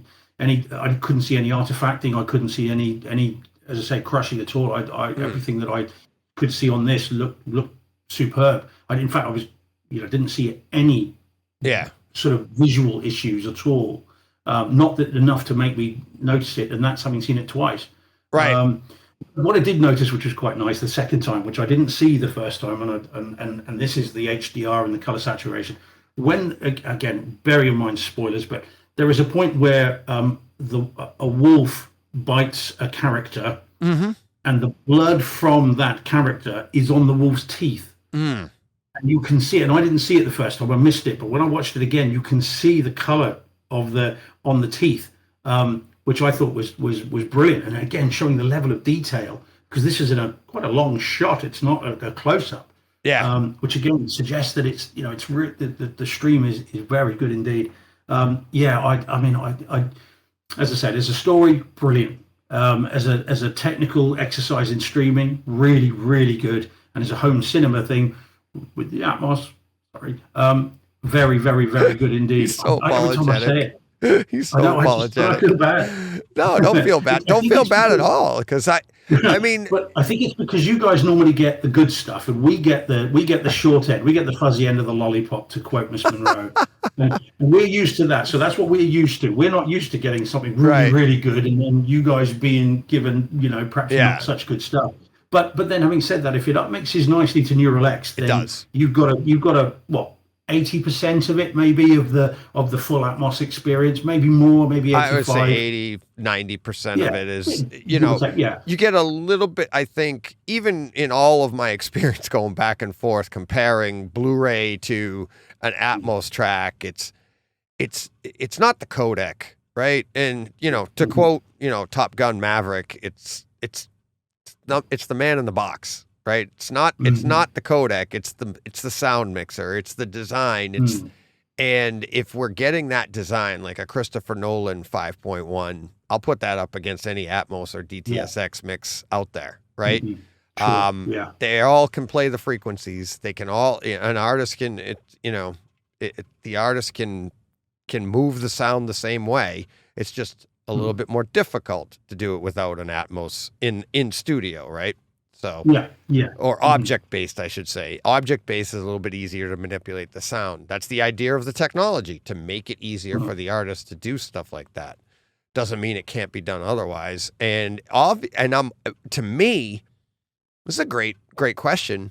I think, if I do say so myself, if you mix it in object-based, but then you move it down and you put it out as a 5.1. Aren't you kind of still getting the same thing? Well, does it not then come down to potentially the quality of your receiver in the upmixing back up? Right. So you step it down, and then I'd be fascinated to know. I suppose Ara and the guys, with their sound background, that'd be an interesting question to ask them as to whether, if you take like you say, an Atmos or a DTSX mix and you down convert it to 5.1. Is that information still in there somewhere? Is that line of code still there? The design, the sound design is still there, right? So so the idea of object base is just to be simple. You're sitting in your theater and say the sound designer's like, I want to have a bell ring at the 1 o'clock position at halfway up my wall in the front of the room. Ding! It goes off, and you're like, wow, it sounded, there's not even a speaker there. Well, the object base is you just moved the cursor and said, this is where that audio is going to come from. Whether it comes from an actual Atmos mix or it comes from a 5.1 mix, the mix is still trying to put it in that exact spot, right? So that's why I'm like, just off our conversation, I'm like, maybe...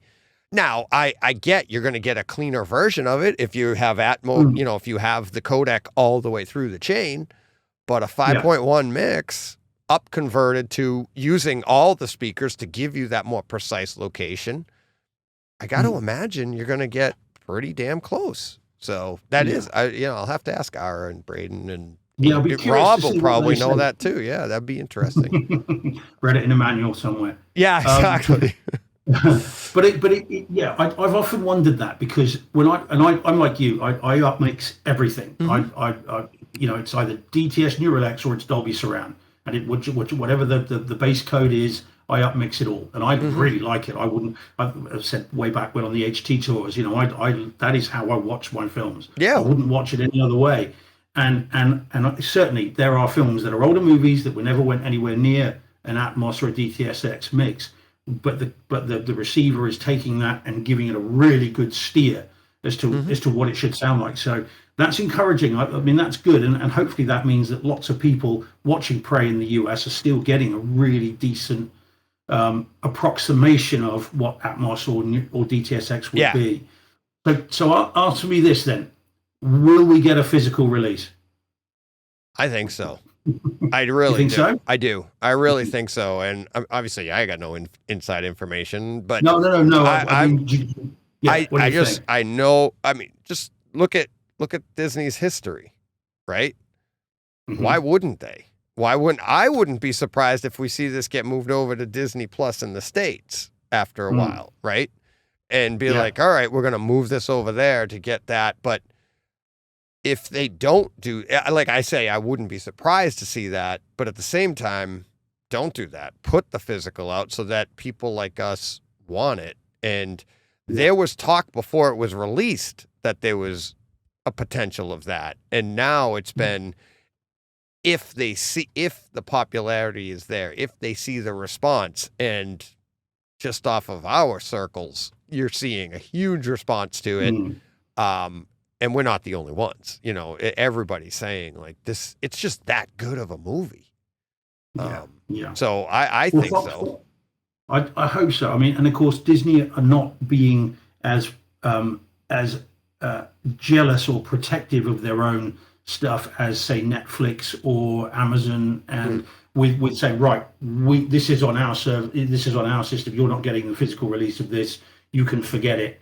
You know, Disney are really good with saying, right, okay, it's going to be out on Disney Plus, and then next month you're going to get the physical release, and they're still doing it with, you know, Lightyear and everything else. So, yeah, I am hopeful. I mean, I wouldn't say I'd kill to get the disc, if you know what I mean. I mean, we'll leave that to the Predator, but I really, you know, certainly would really like this on 4K. And of course, they've released all of the others in 4K. We've got all of the other ones. So hopefully, you know, we'll get it. I mean, it'd be one of those, you know, you'd rush down to the store to buy it day one.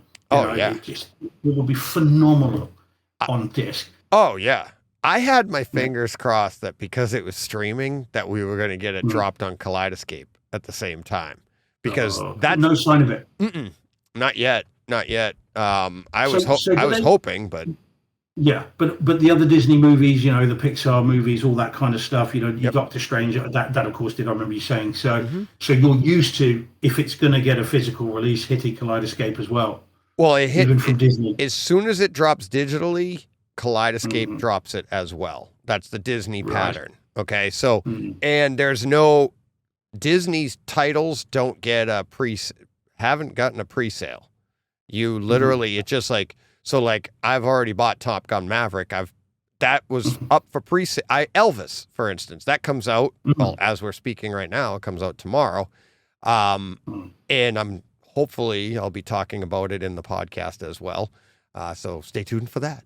But yes, I bought that the night I saw that in the theater, because it became, I came home and I was like, is it available? Is it available? Is it available? Yep, there it is. And I bought it. But then, like I said, Doctor Strange was never available, but then it dropped on Disney Plus and it was available on Kaleidoscape. So it's just day and date when it drops. You don't get any warning or anything like that. So I was hoping they might do the same thing with Prey. I'm like, how cool would that have been? And then, but that also would have been a prelude to, yep, there's a physical coming. So if we get that on Kaleidoscape, if all of a sudden it just shows up, that'll be the big clue, if we haven't already heard that we're getting a physical. And that, you know, so we all have our fingers crossed for that. I mean, it'll be a massive shame, bearing in mind, as you said, it's not just our circles. I mean, Jesse Ventura was on Twitter over the weekend saying about how incredible it was, and of course it reaches beyond just the film, it's representation as well than everything else. So I mean, it's been everywhere over this weekend. I mean, it's gone as viral, I think, as it gets. And so hopefully that's going to say to Disney, not only will we do a sequel, and of course there is a little clue to where that sequel could go at the very end, and also there's they will then release the disc and let us have it.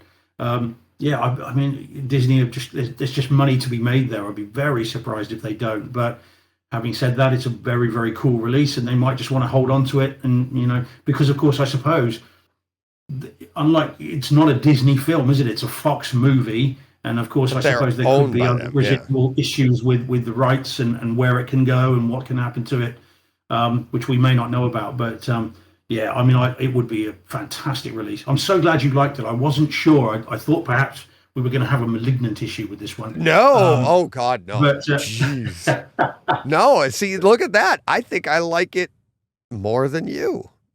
It's too new for us to get into the story and really break it down. But let's do a little, try to say a little spoiler-free stuff of, I'd love to get your perspective on, well, just this. What do you think is better about the original over this story? Anything? Well, the original, of course, has the iconic Arnold Schwarzenegger in it, possibly in his most, next to Terminator, which I know you're going to say is where your heart truly lies. And I get that because it's fantastic. There's no doubt about that. And he was born to play those roles. But as in Predator, it's an iconic role. And you know, and so not only have you got him in it, but also just the story from that, very simple, but told in such a clever way, that you know, to me, as I say, it's not just a film; it transcends film and becomes more of a. It's got sentimental value, that film, to me, for all kinds of reasons, and I don't want to bore you with.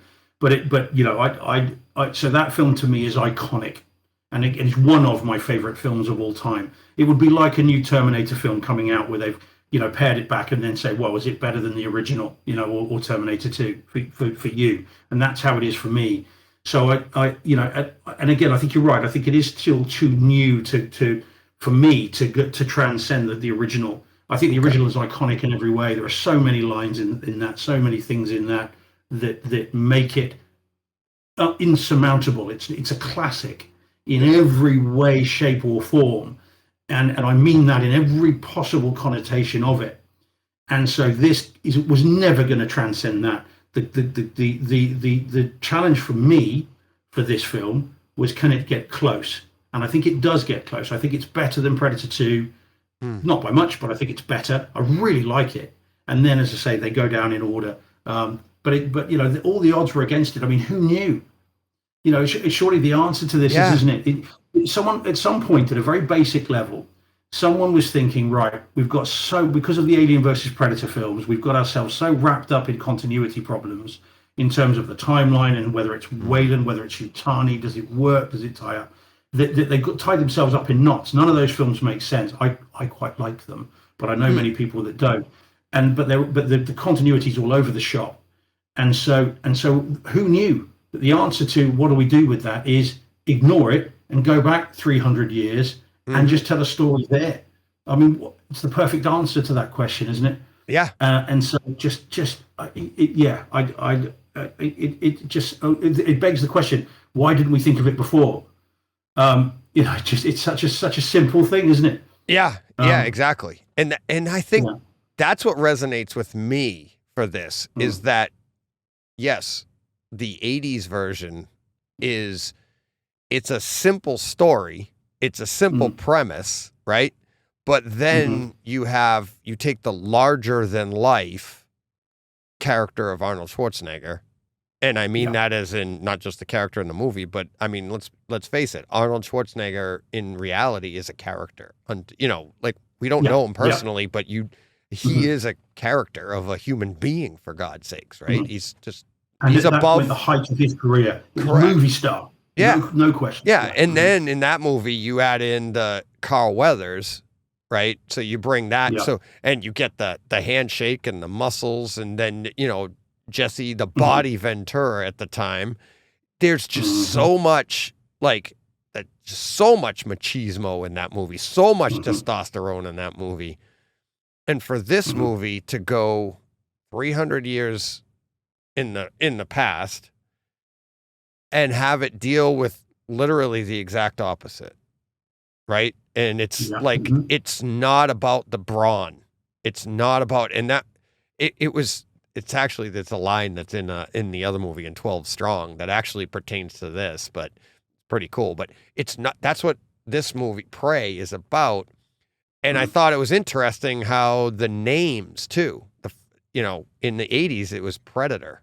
It was about the creature, because that's our introduction to it.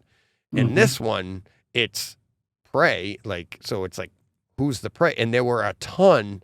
What'd you think of those? Like all the different pieces throughout the movie of different preys in nature, right? And and sometimes you saw like in Phantom Menace, there's always a bigger fish, right? We got a few glimpses of that throughout the movie, and you're like, oh, that's a big, okay. And so there was a lot of messaging going on there with and you know, brains over brawn, this, that, and the other thing. And I just thought, to me, that took it to another level, like a deeper story than, but I think what makes that great is its comparison to the original, right? So almost like you can't have one without the other. as I talk through this. Yeah. Well, of course, they attempted to remake the original with Predators, didn't they? The Predators, say it the wrong way.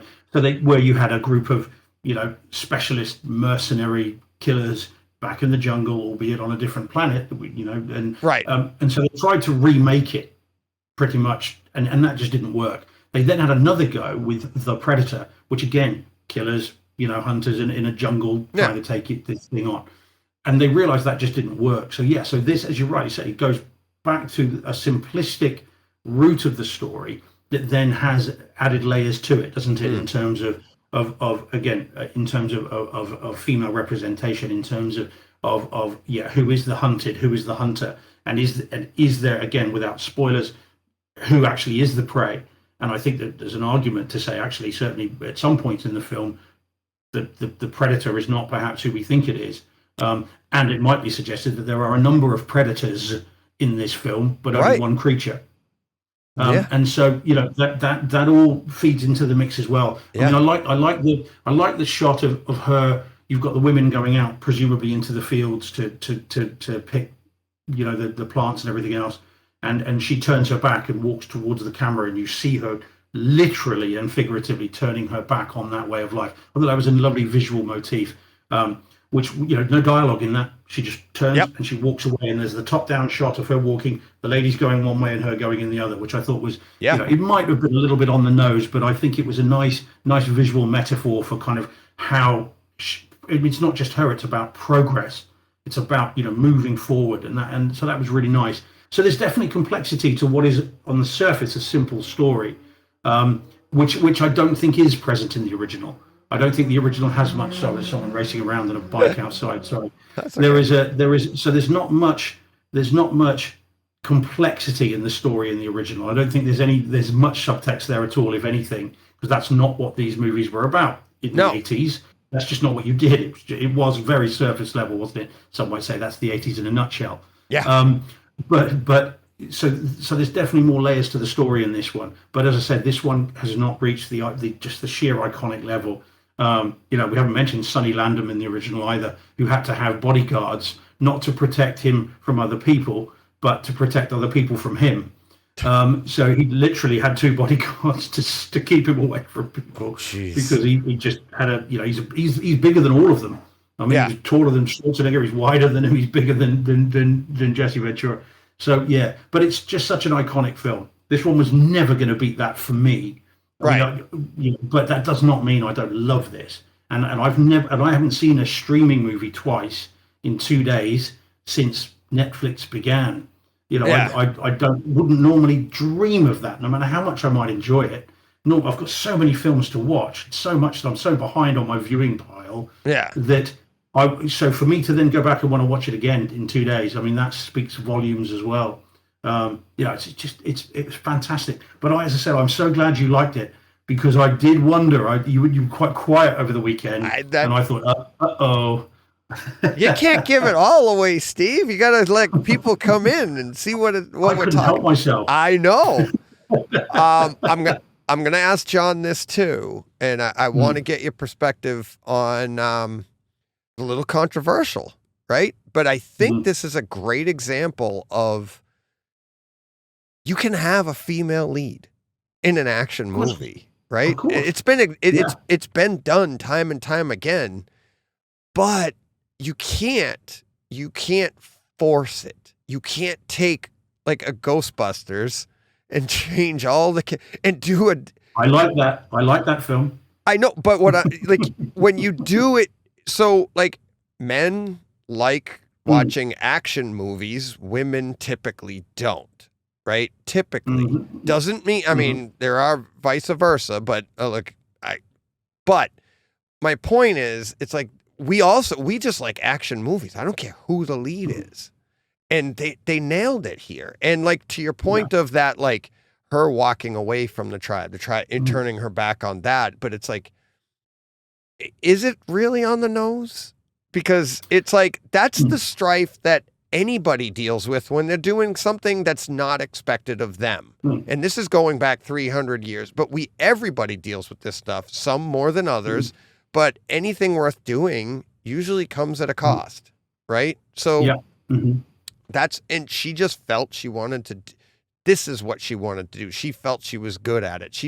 So she fought for it, and she had some pushback, but that's on you to try and prove yourself. And she did. And it's a great story.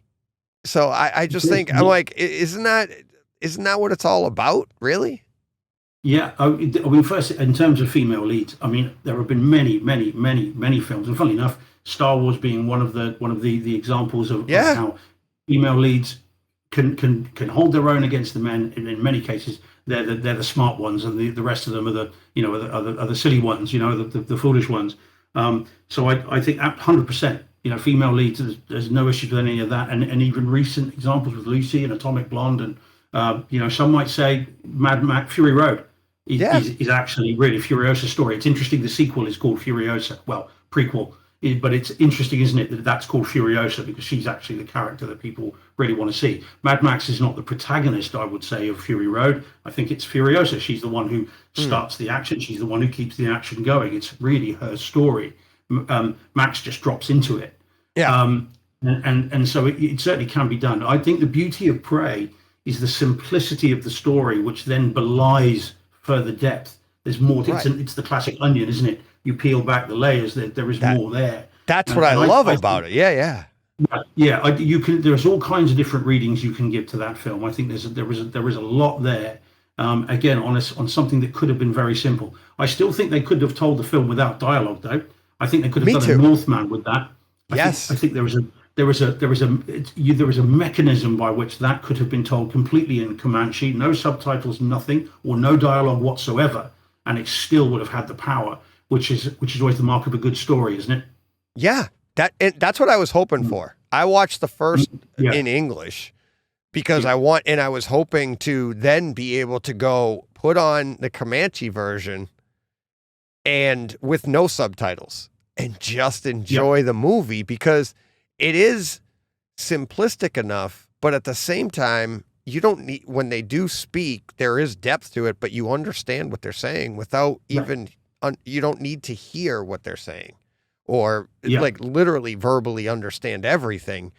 And because I thought that too. And as I was watching it, I thought I'm like, oh, I had heard that they actually filmed each scene separately. Well, that's what I had wondered. Yeah. And I was hoping twice. Right. And they shot each scene twice. And so they got a set of dialogue for each. So when you watch, I'm like, that's going to be incredible. And then as I'm watching the movie, how it did have limited dialogue throughout. So I was thinking, I'm like, well, that's why it has limited dialogue, because they had to keep double shooting these scenes.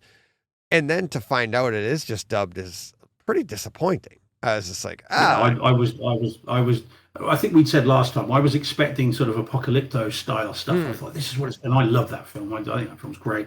And one of Gibson's best. I think that film is again pure cinema. I love that film, and I thought this is what it's going to be. It's going to be something similar. They'll strip back the dialogue, and it'll be that's how they'll approach it. But yeah, so it was disappointing and a bit. I'm sorry to say, because we've been talking about how amazing it is. I think that's a little bit gimmicky. The Comanche version. I think that didn't need to be. You're either going to do it properly or don't do it at all. It was a bit odd that so I'm not quite sure what the thinking was there. I suspect someone somewhere said, let's shoot the whole thing in Comanche, and someone else said, well, no, we're going to have to do it in English, otherwise people aren't going to embrace this. Right. And then halfway through they've gone, well, let's just do a little bit of both, and that's kind of what they've done, which I think is a shame, but it's not a problem. You can enjoy it in English. There's a couple of things about language in it, interestingly. The French, the trappers, of course, you never find out what they're saying. So they actually have a go at a foreign language, but just doing it through their actions. I mean, I speak a bit of French. I could understand mainly what they were saying, but I think but they're not subtitled. Right. So you don't actually know what they're saying. That is all done through inflection, tone, and through body language and expressions, isn't it? So they've had a go at doing that. So why they couldn't do that with the hero characters, I'm not sure. So that was interesting. So they did that. But also, what is odd is that they talk Comanche and English, and they swap between the two. which I thought was a bit strange because I couldn't quite work out then. Are they then not speaking? I mean, how are they as characters? How are they interacting? I think they're talking English and then a bit of Comanche, and then a bit of English. That was a little bit strange. Not a problem, but a bit odd.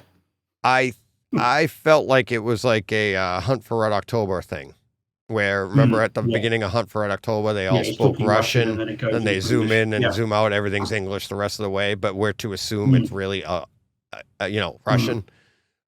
So that's how I felt it, and even like you said, those scenes with the French where we understood them.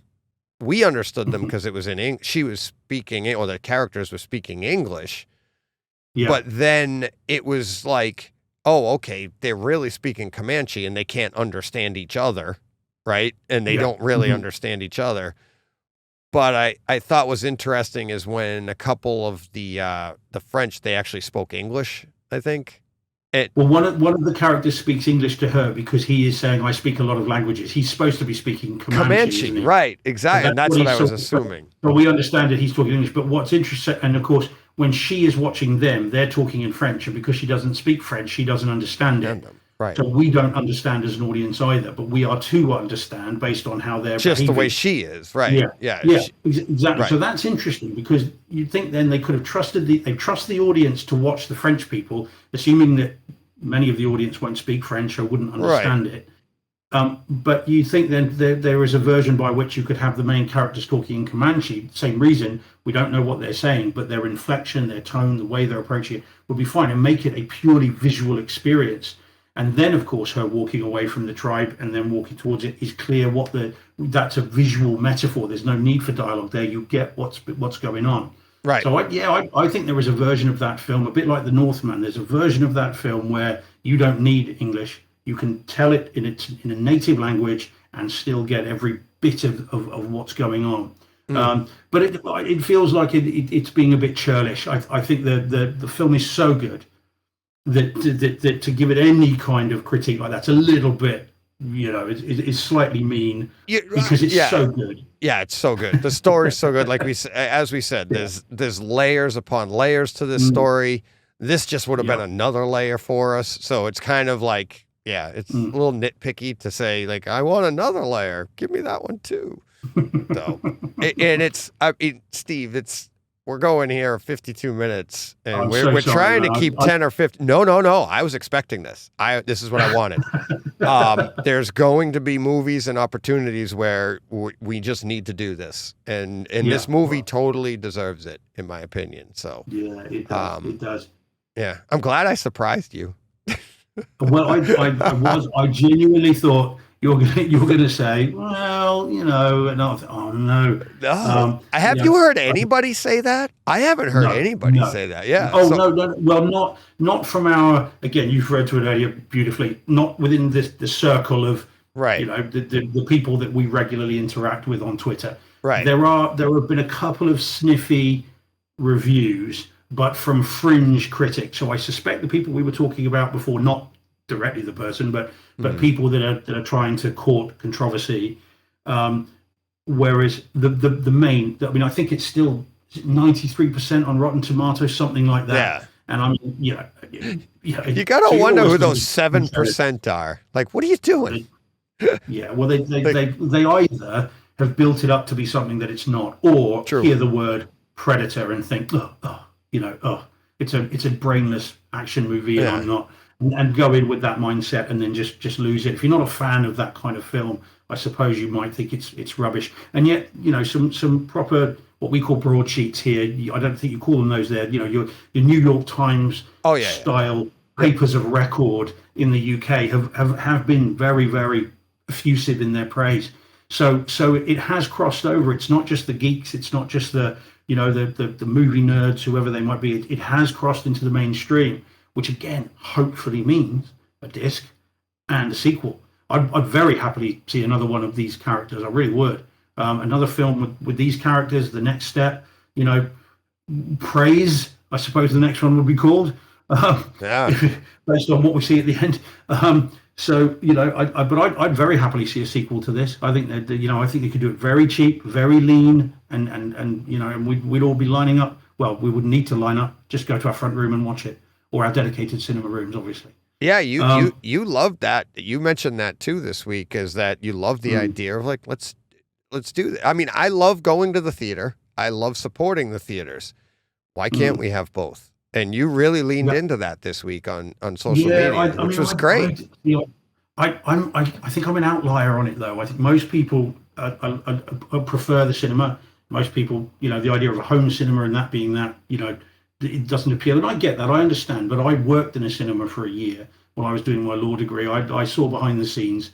And I've had some great experiences in the cinemas, theaters, some great experiences. But I've had some horrendous ones too.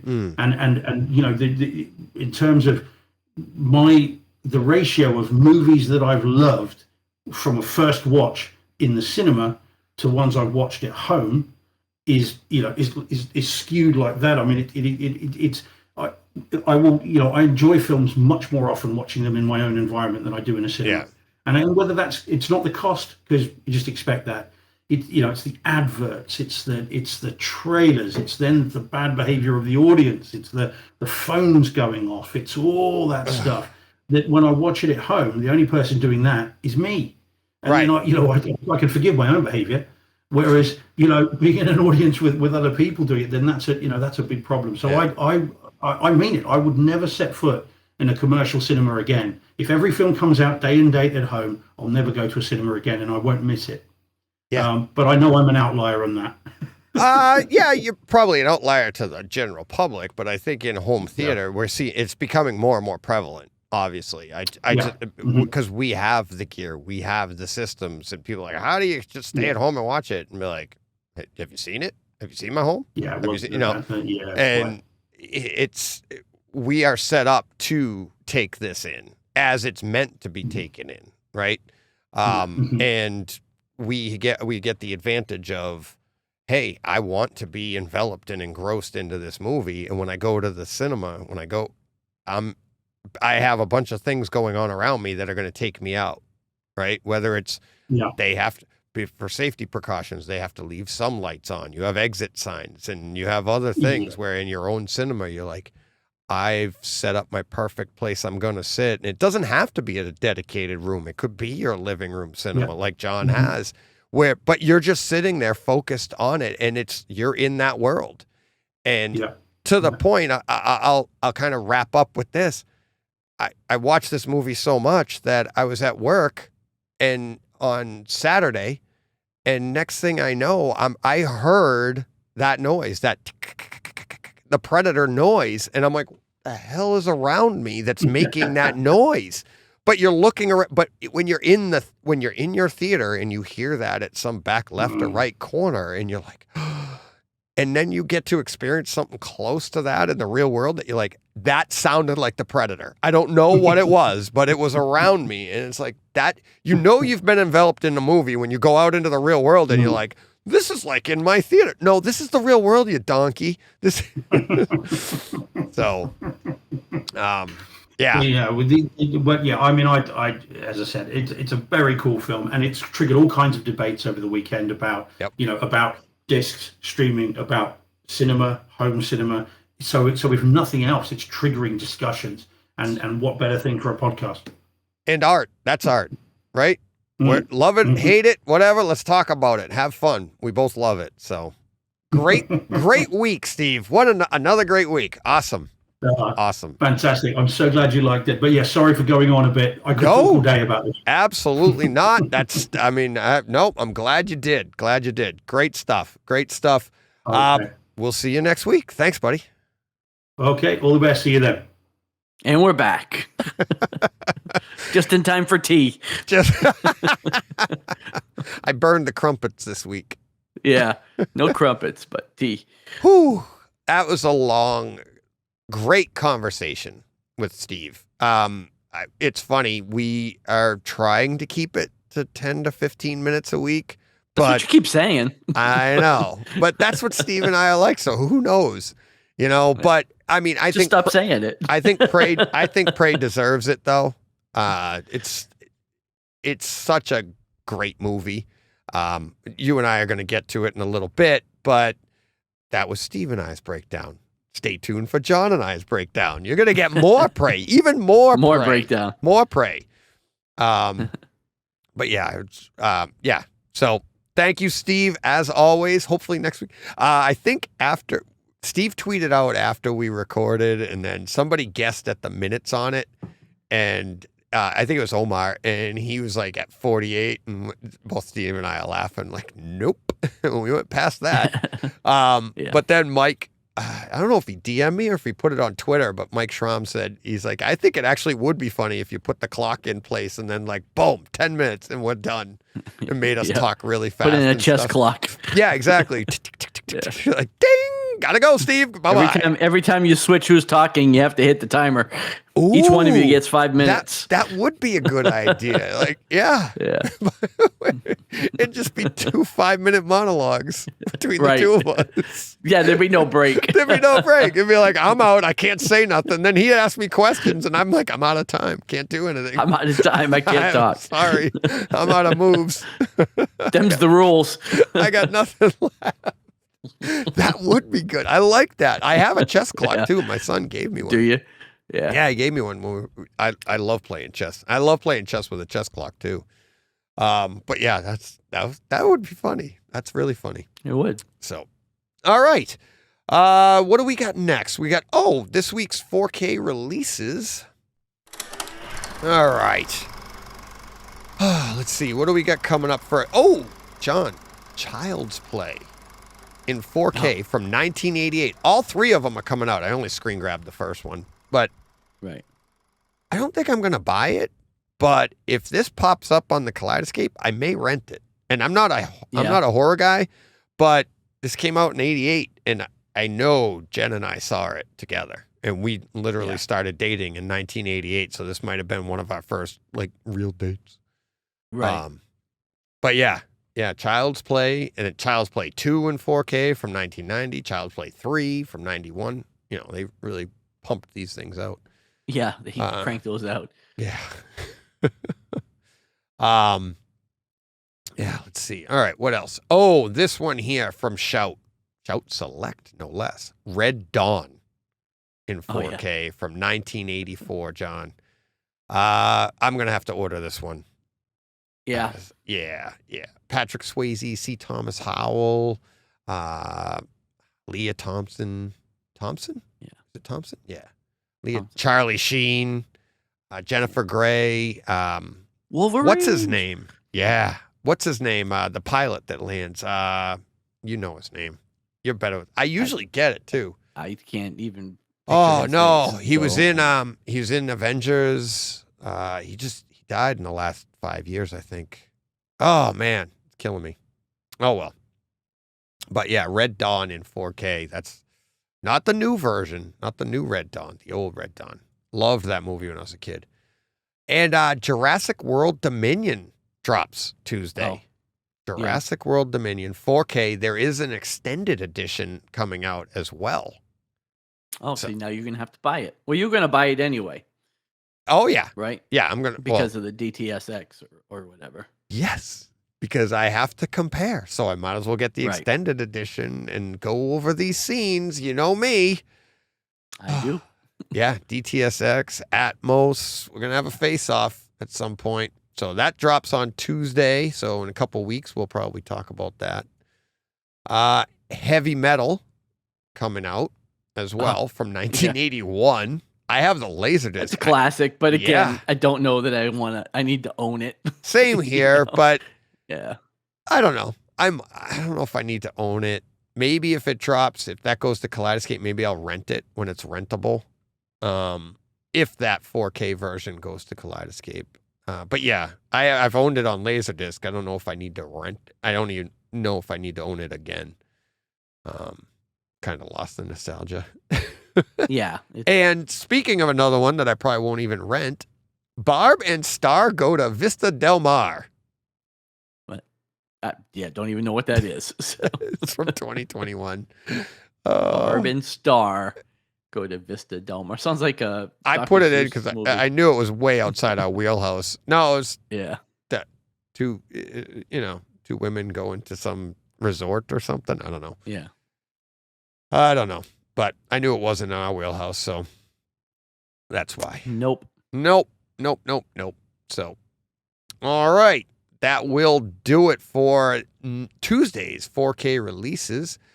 You ready to get to this week's real home theater experiences, John?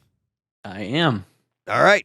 Here we go. All right. Let me get this projector warmed up. All right. Why don't you go first, since you have 3 this week and I only have 2. 2 of them are the same, okay. So save that one for last. All right. Paper Girls series dropped on Amazon Prime last week. This is based on a comic by Brian K. Vaughan, which I've never read, but I've heard great things about. A lot of people describe this as like the all-girl version of Stranger Things, and it sort of fits, but not quite. It's a little bit more than that. Yeah. This was a great show, a great series. Had a great score, again, along the lines of Stranger Things, a lot of good callbacks. It takes place in the 80s. Well, it bounces between time periods, but there's a lot of time spent in like the 80s. And so you get that soundtrack with some good 80s music. This was not in Atmos because it was on Amazon Prime, but it had a great score. It had great surround sound though. Like there was a lot of ambient effects. Great visuals. Now you're up mixing, right? Neural X? I am up mixing, yes, to Neural X. So so there was a lot of good surround, and there was some really good bass here. Nice. So the theater experience of this was pretty good. And I really enjoyed the show. I thought it was really good. So definitely recommend that. How many episodes? Looking for 8, probably 8 or 9. Okay. Standard. It sounds like a good home theater one for Jen and I to watch. You'd both like it. Yeah. It's a really good show. Yeah. You'd both like it. Cool. All right. Al, you know what? Why don't you give us your third one, and then I'll do mine. Yeah. And like I said, I bring this up for 2 reasons. And it's the Orville season 3, which just finished. It had its season finale this past Thursday on Hulu. So I bring this up. I've talked about it once before, I think with the season premiere. This its show moved from Fox to Hulu, and this was the first season on Hulu. And it was very much reflective in the budget and the presentation of this show. Like, it was always pretty good on Fox, but this was almost cinematic every week. Really? The budget on Hulu for this had to be double what they were spending on Fox. I mean, the effects and everything were fantastic. Every episode ran well over an hour 10, hour 15 minutes. So these were pretty good chunks of story. And overall, it was a great experience. But I'm also bringing this up because all 3 seasons are moving to Disney Plus. If they haven't already, they're about to very soon. And season 4 hinges drastically on whether this finds an audience on Disney Plus. Because it was actually announced as being canceled, but the reception on Hulu to this season has been pretty strong, and it is now kind of on the fence for another season. So I'm bringing it up shamelessly to urge people to go and pick up this show if you haven't watched it, because I really would like to get another season. And this show is not at all what you would think it would be based on who's doing it. It's Seth MacFarlane. Yeah. And it was kind of billed initially as like the comedy take on Star Trek, but it is way more than that. Like this, I know you've watched like one episode that I recommended to you a while back. But it's way more than that. This show is actually really great. Great themes and story, especially this season, because he really kind of swung for the fences when it went to Hulu. Was not constrained by the 42-minute time limit for the episodes. And like I said, each one went well over an hour. No commercials, so they're hour 10, hour 15 minutes, just solid story. And like I said, he really swung for the fences with this, and it was a great cast and visually, and it's beautiful. So go watch it. If you're not watching it, you really need to check it out because it's really good. Cool. So Yeah, the new season, it's not even called season 3. It's called New Horizons. It's New Horizons. Yeah. That's pretty cool.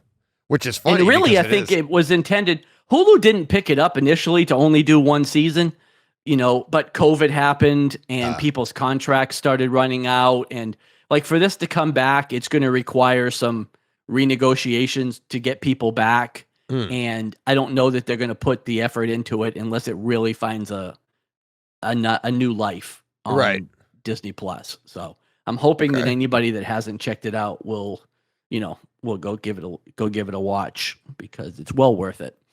Okay, cool. Yeah, you've kind of talked me into it. Awesome, getting caught up. Yeah, I did start it. I can't, and I did like it. I can't remember why I felt kind of like you can't watch. You just fall off because you just fall. Yeah, you fall off of everything. Yeah, fall off a seesaw. Yeah. All right. So for this week is that's not looking too good. Now you had something else before you say what it is. You had something else on this list and you took it off. So did you decide you don't want to talk about that anymore? What did I take off? You had Billy the Kid on here. Oh, we talked about it last week. From last week. That was the whole. Oh, but you had only watched like one episode last week. Oh, I'm still going on it. I thought you brought it up. Oh, okay. Oh, no, I thought you brought it up again because you finished it. I am absolutely loving it. Okay. I'm trying to pace myself, because like I said, I haven't had a lot of time, but I've done like maybe 2 more episodes this week. Okay. But it is amazing. It is just it's very cinematic. I love it. I absolutely love it. I love the story. But I just didn't want to. That's everything I said last week. But right. No. So Elvis dropped on Kaleidoscape today, and very quick. Yes, very quick. That's only a month ago that was in the theaters, right? I was shortly after. No, it was after. I can't remember. I think it was between Top Gun Maverick and Dominion, Lost World Dominion. Okay. I think it actually came out between the two. Doesn't feel like it was that long ago, but yeah. So I pre-ordered it, obviously. So I remember telling you about it. I couldn't wait to get it. So let me go with the positives first, and that indicates that there is a negative.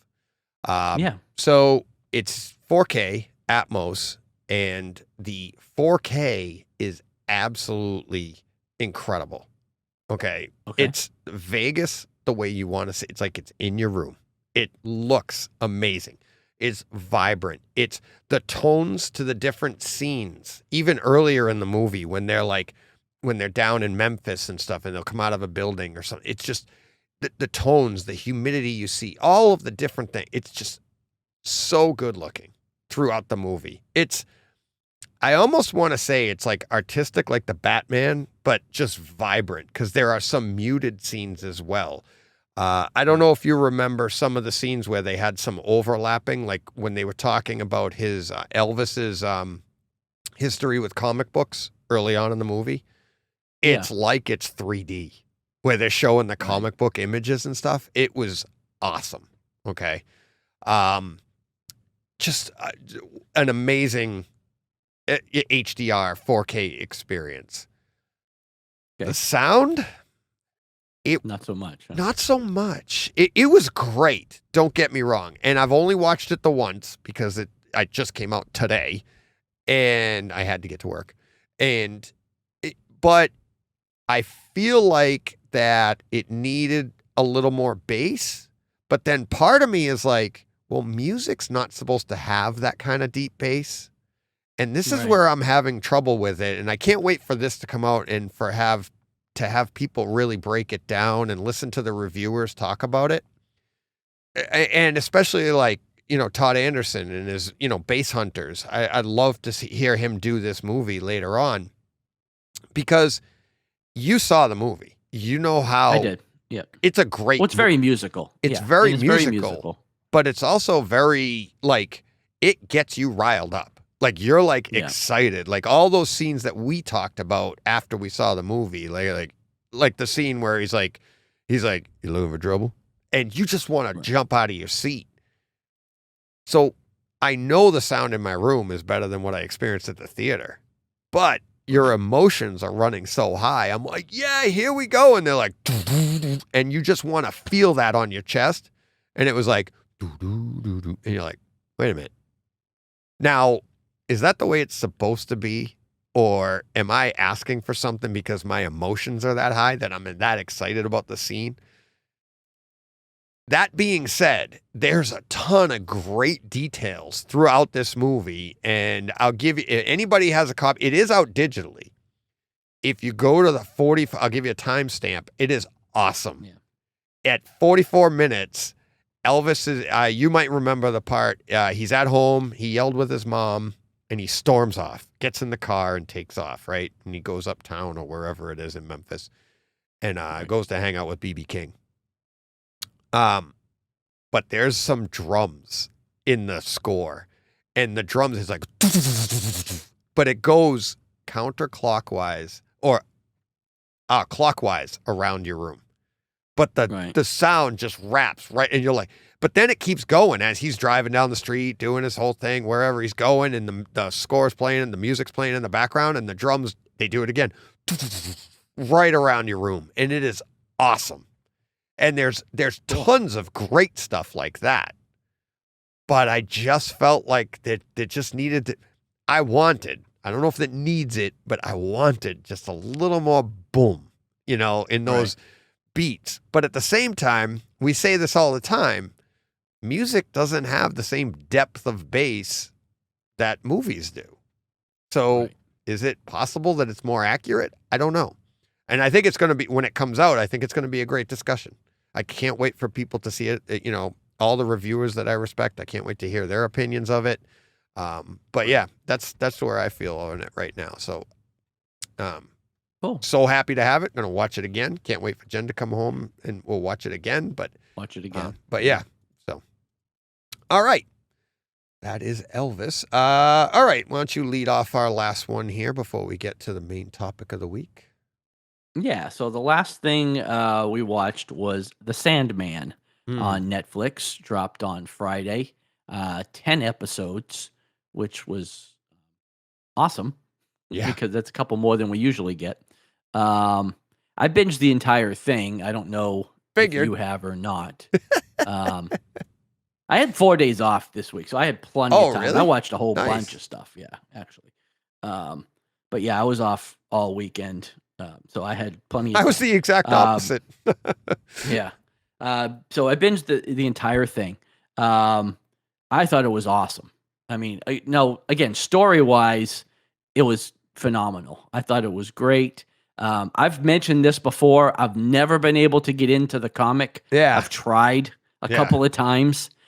The little bits that I have read were very faithful to what was presented on screen. So I don't know if it stays that way. I've heard that it does diverge a little bit, but I thought the story was phenomenal to the point where I'm giving it another go, and I'm gonna try to read it again.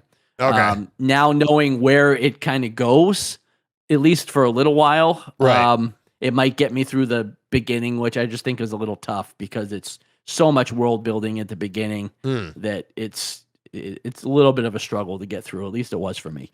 But then I also thought I thought visually and even the sound I thought was fantastic. Yes. I mean, it's beautiful. It's so surreal because you've got the dreaming, you've got hell. I don't know how far you've gotten, so I don't want to give too much away. And I was blown away. I'm like, I cannot wait to get really to the rest. Want to spoil it anymore then, but it is gorgeous, and it's got, again, Stranger Things level Atmos. Yeah. It's really, really good.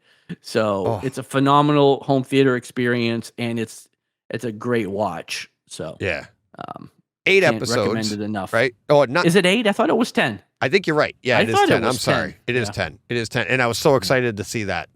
Right. I went and I did the first episode because I just really wanted to get it in, but I would have binged it if I had the opportunity. But at the same time, I'm kind of glad I have to pace myself because at the end of the first episode, that's kind of like the pilot, right? And at the end, they give you this season on the Sandman, and which they give you never done before on Netflix. I swear I've seen that. I swear I've seen it somewhere. But I thought that was, and they only did it on that episode. Oh yeah, and it was awesome because even at that, I was like, and you know what I did just to tease the bejesus out of myself is I put my lights on in the room. Yeah. So like when the show ends, I usually bring the lights up and I'll just sit there or I'll change the channels or change to whatever else I'm going to watch. So I brought the lights up and then all of a sudden it started back up again with, this season. And I was like, I almost turned them off, but I was like, no, I'm going to play this like a trailer. When you're at the movies, you play the trailers. So I'm not, I don't want the full experience. I don't need the, the 4K HDR right now. And even just that, and I didn't turn the volume down, but the trailer for the rest of the season was amazing. All the scenes you saw, and like you said, the hell, the this, the that, but visually, I think it is absolutely amazing. The 4K, the HDR, the detail that they're showing, and the hues, and again, like I've said before, I always like using the term like the humidity because you could see like that atmosphere in the room. And what I mean by that, if you're new to the show, and I talked about it a lot on Predator. The movie Predator.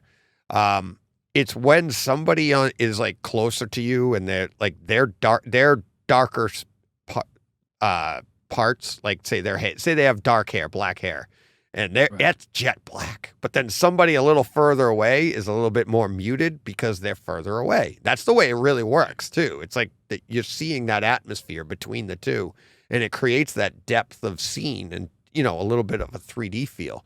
And they do that fantastic in this show. And I mean, there's even like through the glass, through the bubble, right? And that you get in episode 1, little distortion there. I know that comes up later as well, but so much great stuff. And then like in the sound design as well, it's awesome. The Atmos. Yeah. And I haven't, from what I understand, I haven't even experienced like the really good stuff yet. Yeah. Cause you that's just one episode, right? But very, very, I mean, I can't recommend it enough. I'm super excited about it. It's in 4K, Atmos, Dolby Vision, if you have a Dolby Vision capable display.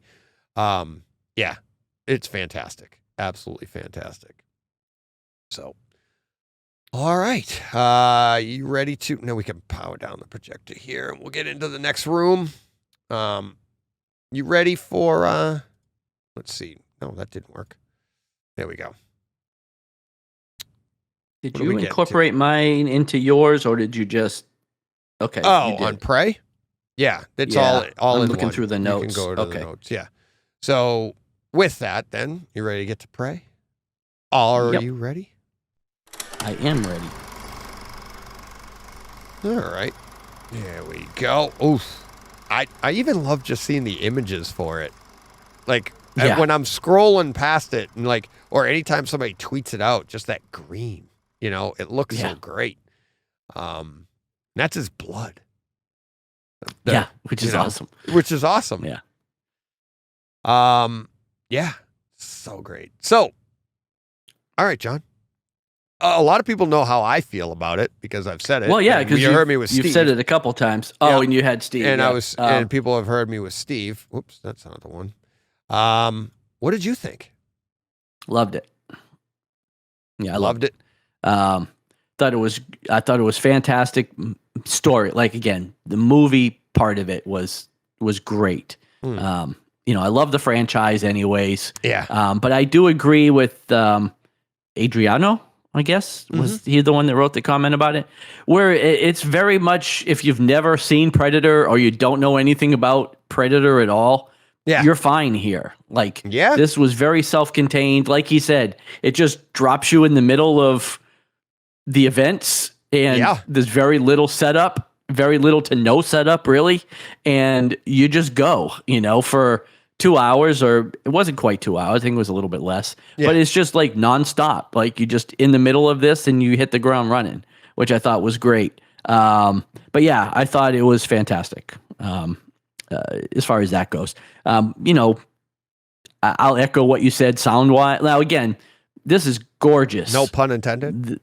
Yeah, but I mean, this movie is gorgeous. Like it is so vibrant, so colorful, great HDR. Picture is stunning. But yeah, it's kind of like The Gray Man, or even what you just said with Elvis. It's like the sound is not. Yeah, Elvis isn't that quite bad. There. It's not. Yeah. Yeah.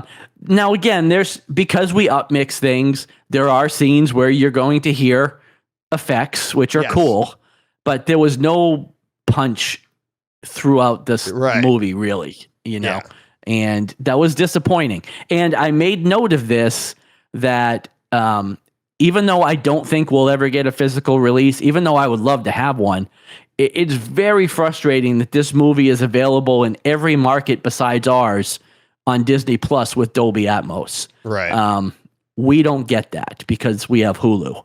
I don't know that it would have made that much of a difference because we do the upmixing anyways. Steve and I talked about that. People heard that. But yeah, he has it, right? So I'm sure he watched it. Sky Atmos. TV has it in Atmos on Disney Plus. So his experience is probably a little different than ours. Mm-hmm. I haven't heard that conversation yet, so I don't know what he had to say. But I'd be interested when I get a chance to listen back to hear that. But it's very frustrating that we don't have that, and we may never get it because it will probably always live on Hulu. I don't know. In the United I wouldn't States. be surprised. So, I wouldn't be surprised. Although I did just say that the Orville was going to Disney Plus, so it's possible that piqued my interest when you said that. This will too. Yeah. Yeah. But there were rumors that this might get a physical release before it even came out.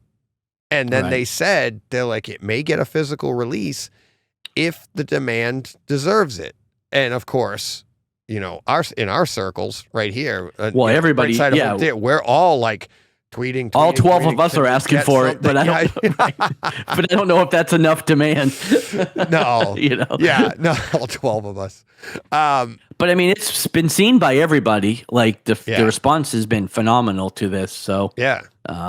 The only negative one I saw was Sister Act. Somebody looking for Sister Act 3. But right. Other than that. I do think we will get a physical release. I do. I hope we do. I hope I'm wrong. But Disney, if nothing else, loves to make money. And they do. Right? They do. And there's no definitive track record saying that it won't be released. Right, because they're all over the place. Well, most of their stuff has a physical release. Except for their television shows, their series. Right. This isn't a series. Yeah. Right? I couldn't even think of a movie that they've done that didn't get a physical release. Can you? Yeah, I don't know. I don't know. Not off the top of my head. And most people, like, when was the last time a Hulu movie came up? Like, I don't know. I think, did I say this on Twitter or did I just say it to you? I don't know, but I feel like that the decision for this to go to Hulu was made and advertised before they decided to do the whole, like, Disney has a lock feature and then add Deadpool and Logan and all of that. Had all of that been in play anyways, I think this would have gone directly to Disney Plus everywhere because that's the difference. That's the only difference. The rest of the world doesn't have the issues that, this country has with, we can't have that content on Disney Plus. What about the children? Well, yeah. Well, and they don't have Hulu. Like, Hulu's they don't have Hulu, an American thing. Right, but but Disney Plus Disney is using Hulu as their rated R destination. Well, but Hulu didn't start that way. No, it Hulu didn't, was in business. Yeah, Hulu was in place before. Well, Hulu was a Fox property. And when they bought them, that's when Disney decided to throw their rated R stuff, which we thought maybe Deadpool would end up over there and other things. Right, we talked about that before. And it obviously, now it's on Disney Plus. Why wouldn't this? I see this going to Disney Plus. I see this going to physical media. And I did get a report from a listener that in Canada, they have Atmos, and it was similar to our experience. He wasn't overwhelmed with the experience. Well, and that's the problem is even Disney Plus that he got was really good. He even Disney Plus with Atmos isn't fantastic because not compared to muted. Physical, right? Right.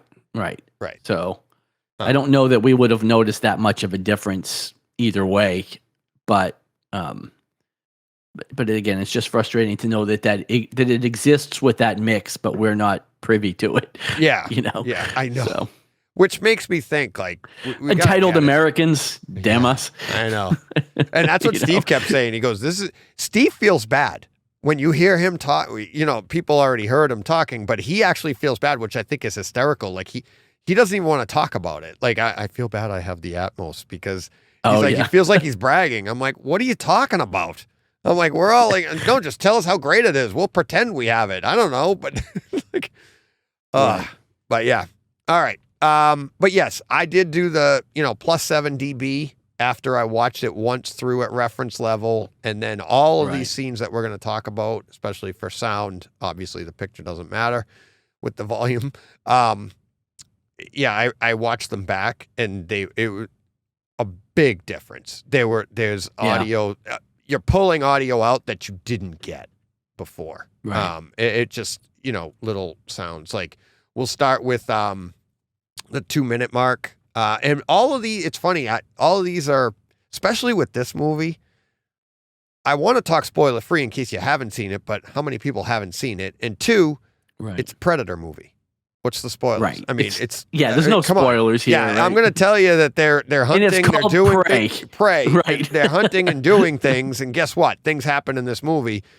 The story, we aren't giving away the story. So, but yes. So at the 2-minute mark, we had, I think both John and I had this one, the tomahawk throw, I called it.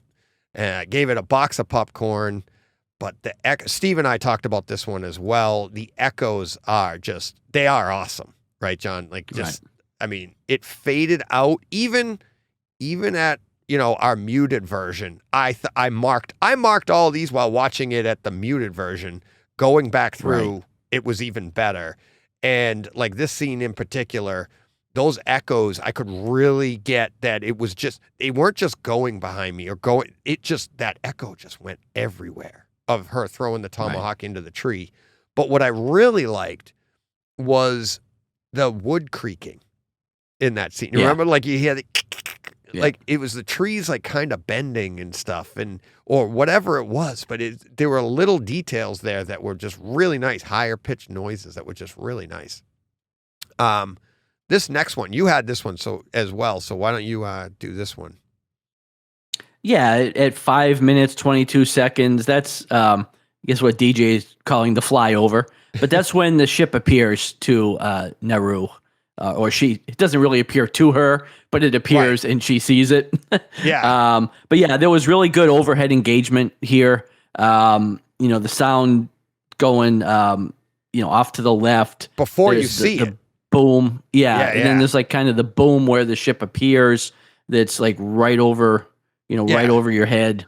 So yeah, it was really good. And like you, I watched this at reference level. I didn't go back a second time and go any higher than that. Yeah. But yeah, these still stood out, to me as being pretty good. This one here, though, I felt like the boom, I didn't really feel the boom, but it was a nice discreet boom.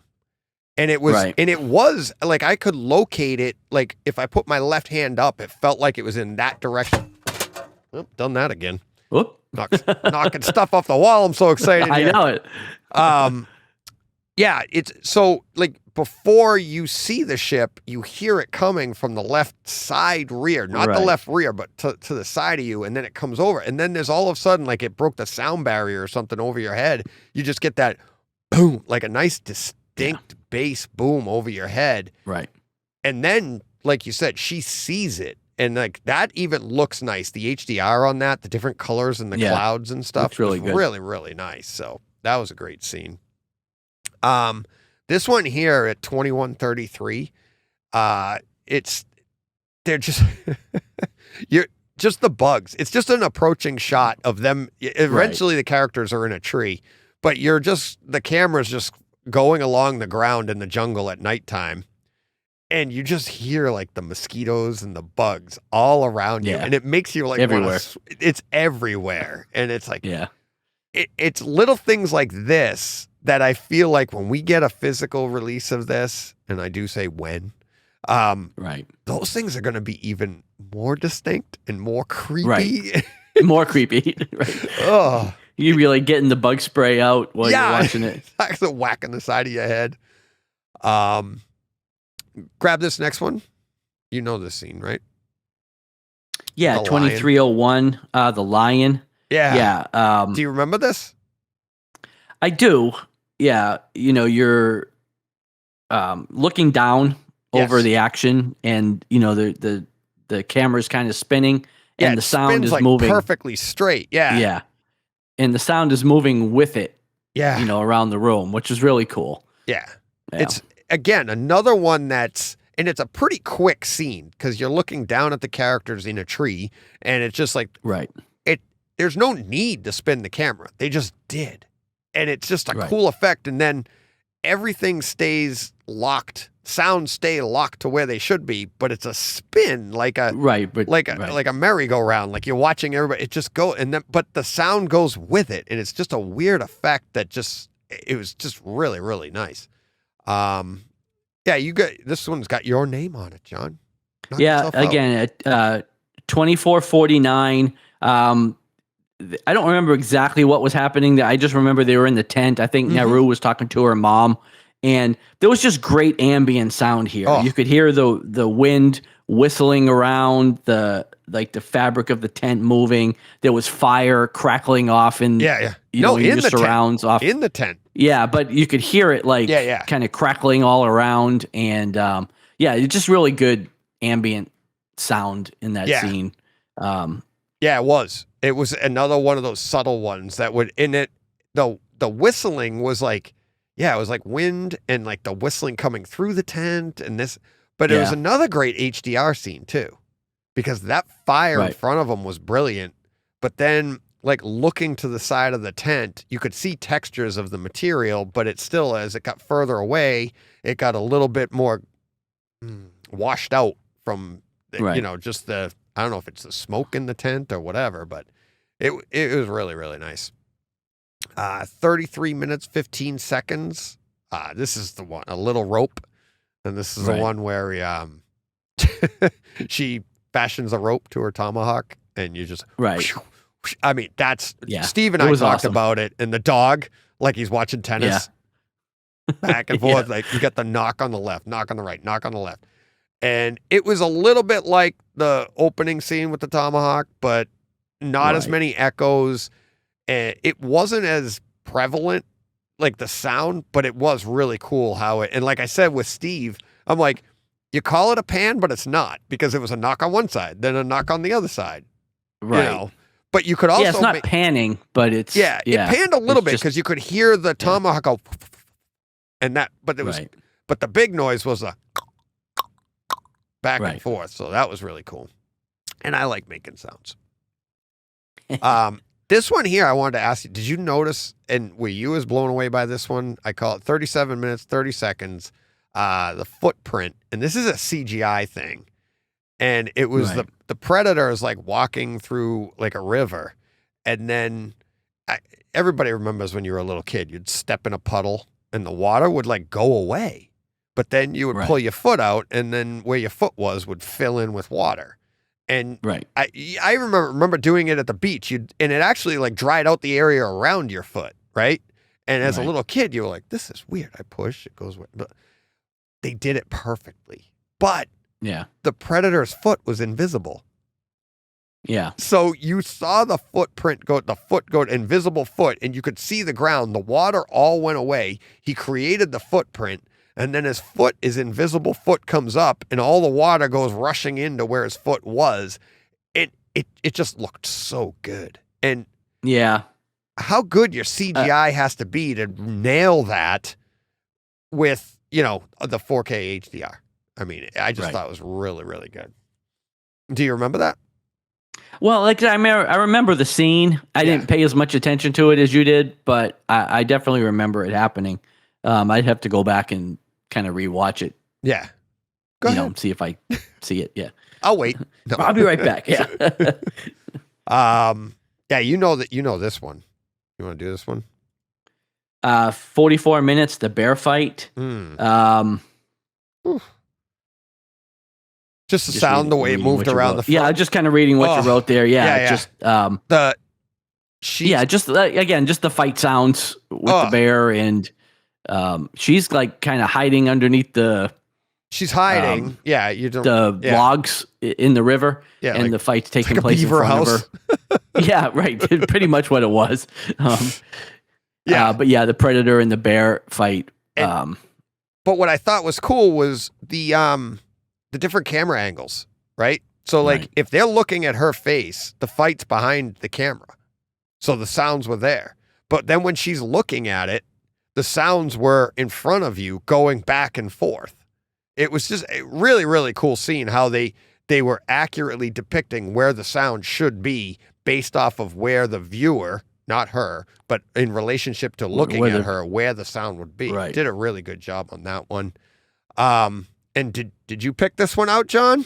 I did. I actually did. Did you? Yeah. Nice. Yep, I did. Go ahead. Because I hear it. I hear it now all the time because it's my text tone. But yeah, 5135, the Wilhelm scream.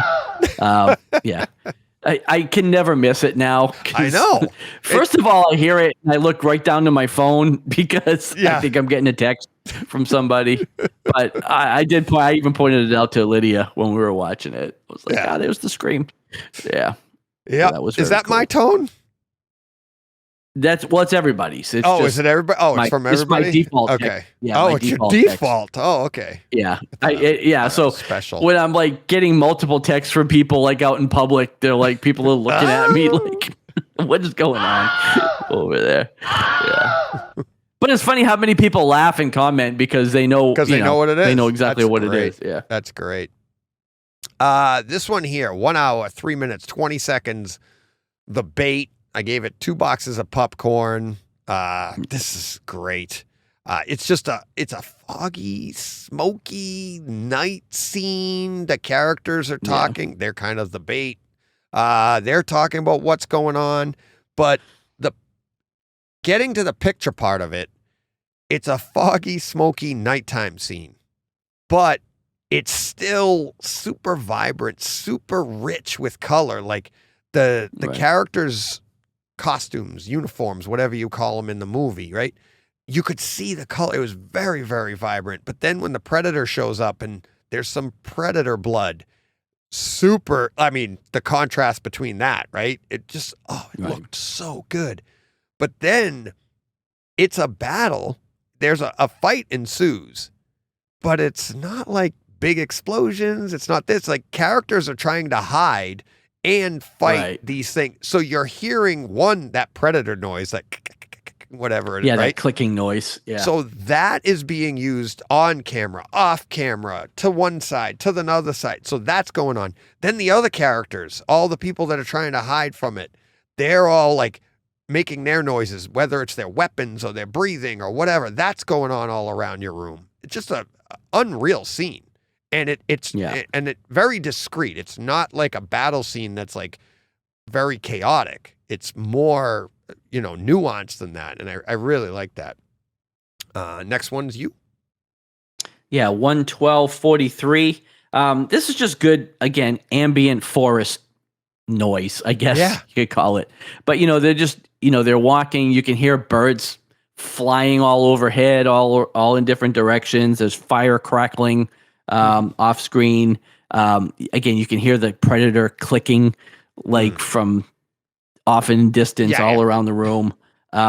Just like I said, I just thought it was a really good use of ambient sound of forest sounds. Kind of like going back to the bugs, it's just you're immersed in the forest. And if you're kind of hearing what you should be hearing if you were walking through yourself. So everything he said, people. Great scene. Really great scene. And again, I think the movie's filled with those. It is. There's a lot of them. And sometimes I kind of stopped making note of some of them because I'm just saying the same thing over and over again. But It's kind of like when we go to next week's movie, I just wrote Battle 1, Battle 2, Battle 3. Yeah, exactly. Because it's kind of the same. It's just. I know. It was, but it wasn't. And we'll get to that in a minute. Yeah. 1 hour, 15 minutes even. Circling. This got 2 boxes of popcorn. Predators tracing arrows, if you remember, like they kind of like zoom in on what he's aiming at. And these arrows circle you around the room.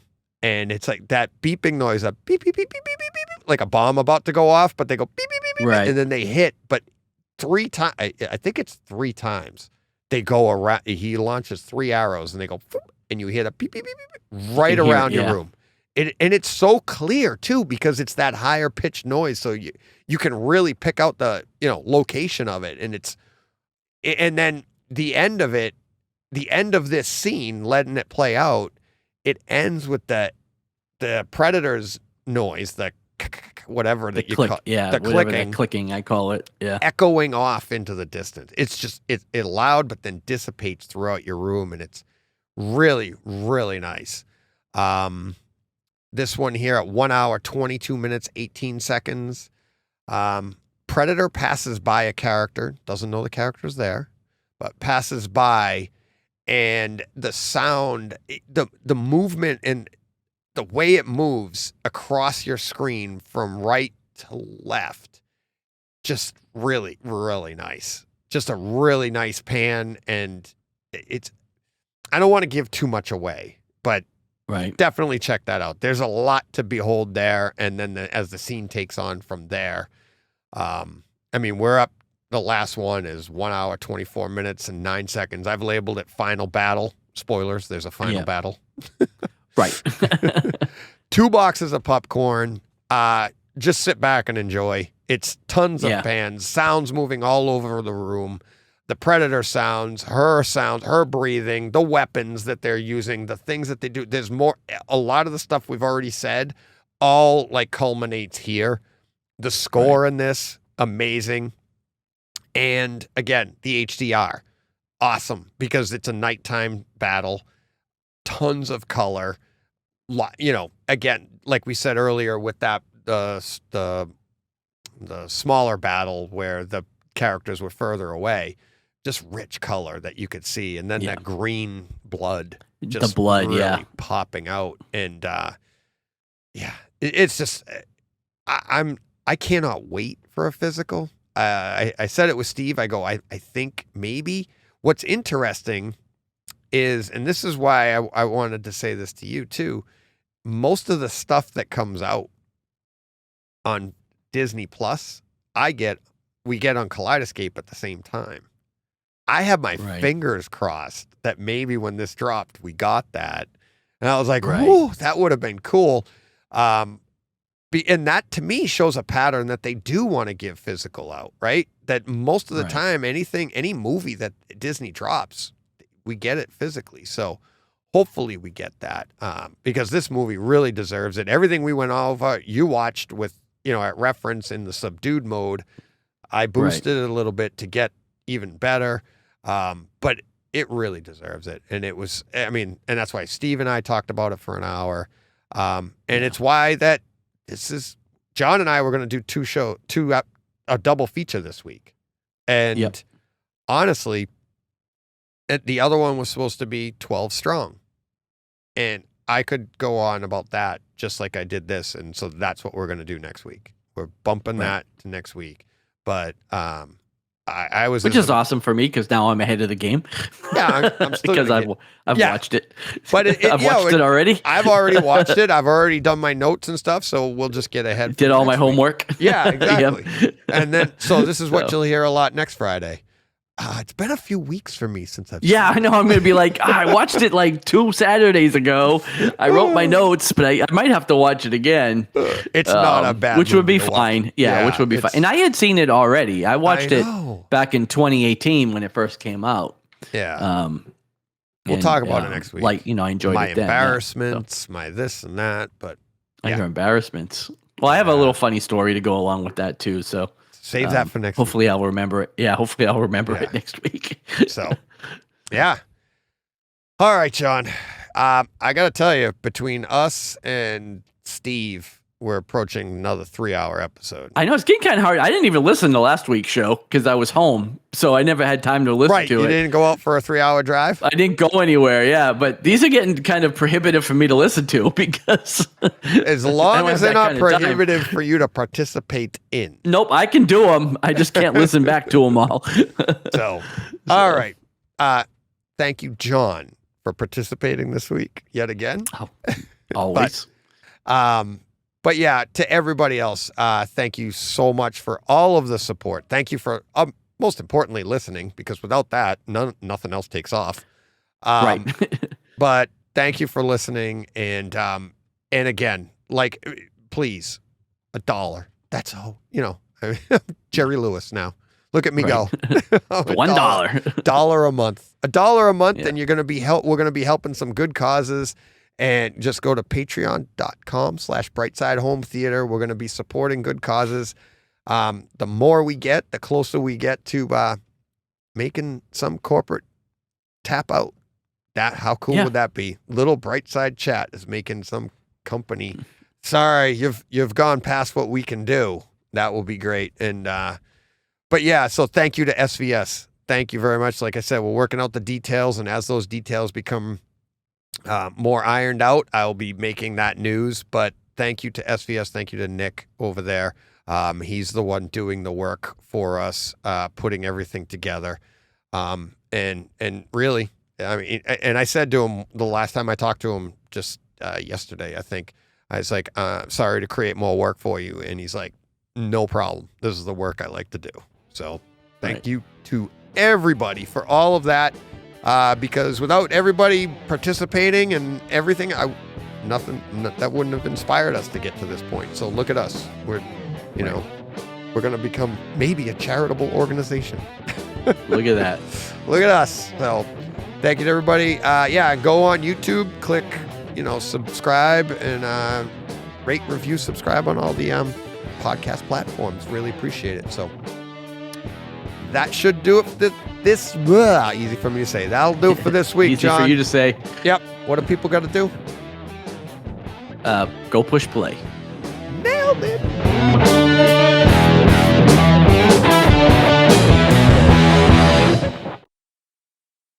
Hey, Fred. This has been a Hey Fred production with theme music by Jeff Bernhardt and Throne Vault Productions.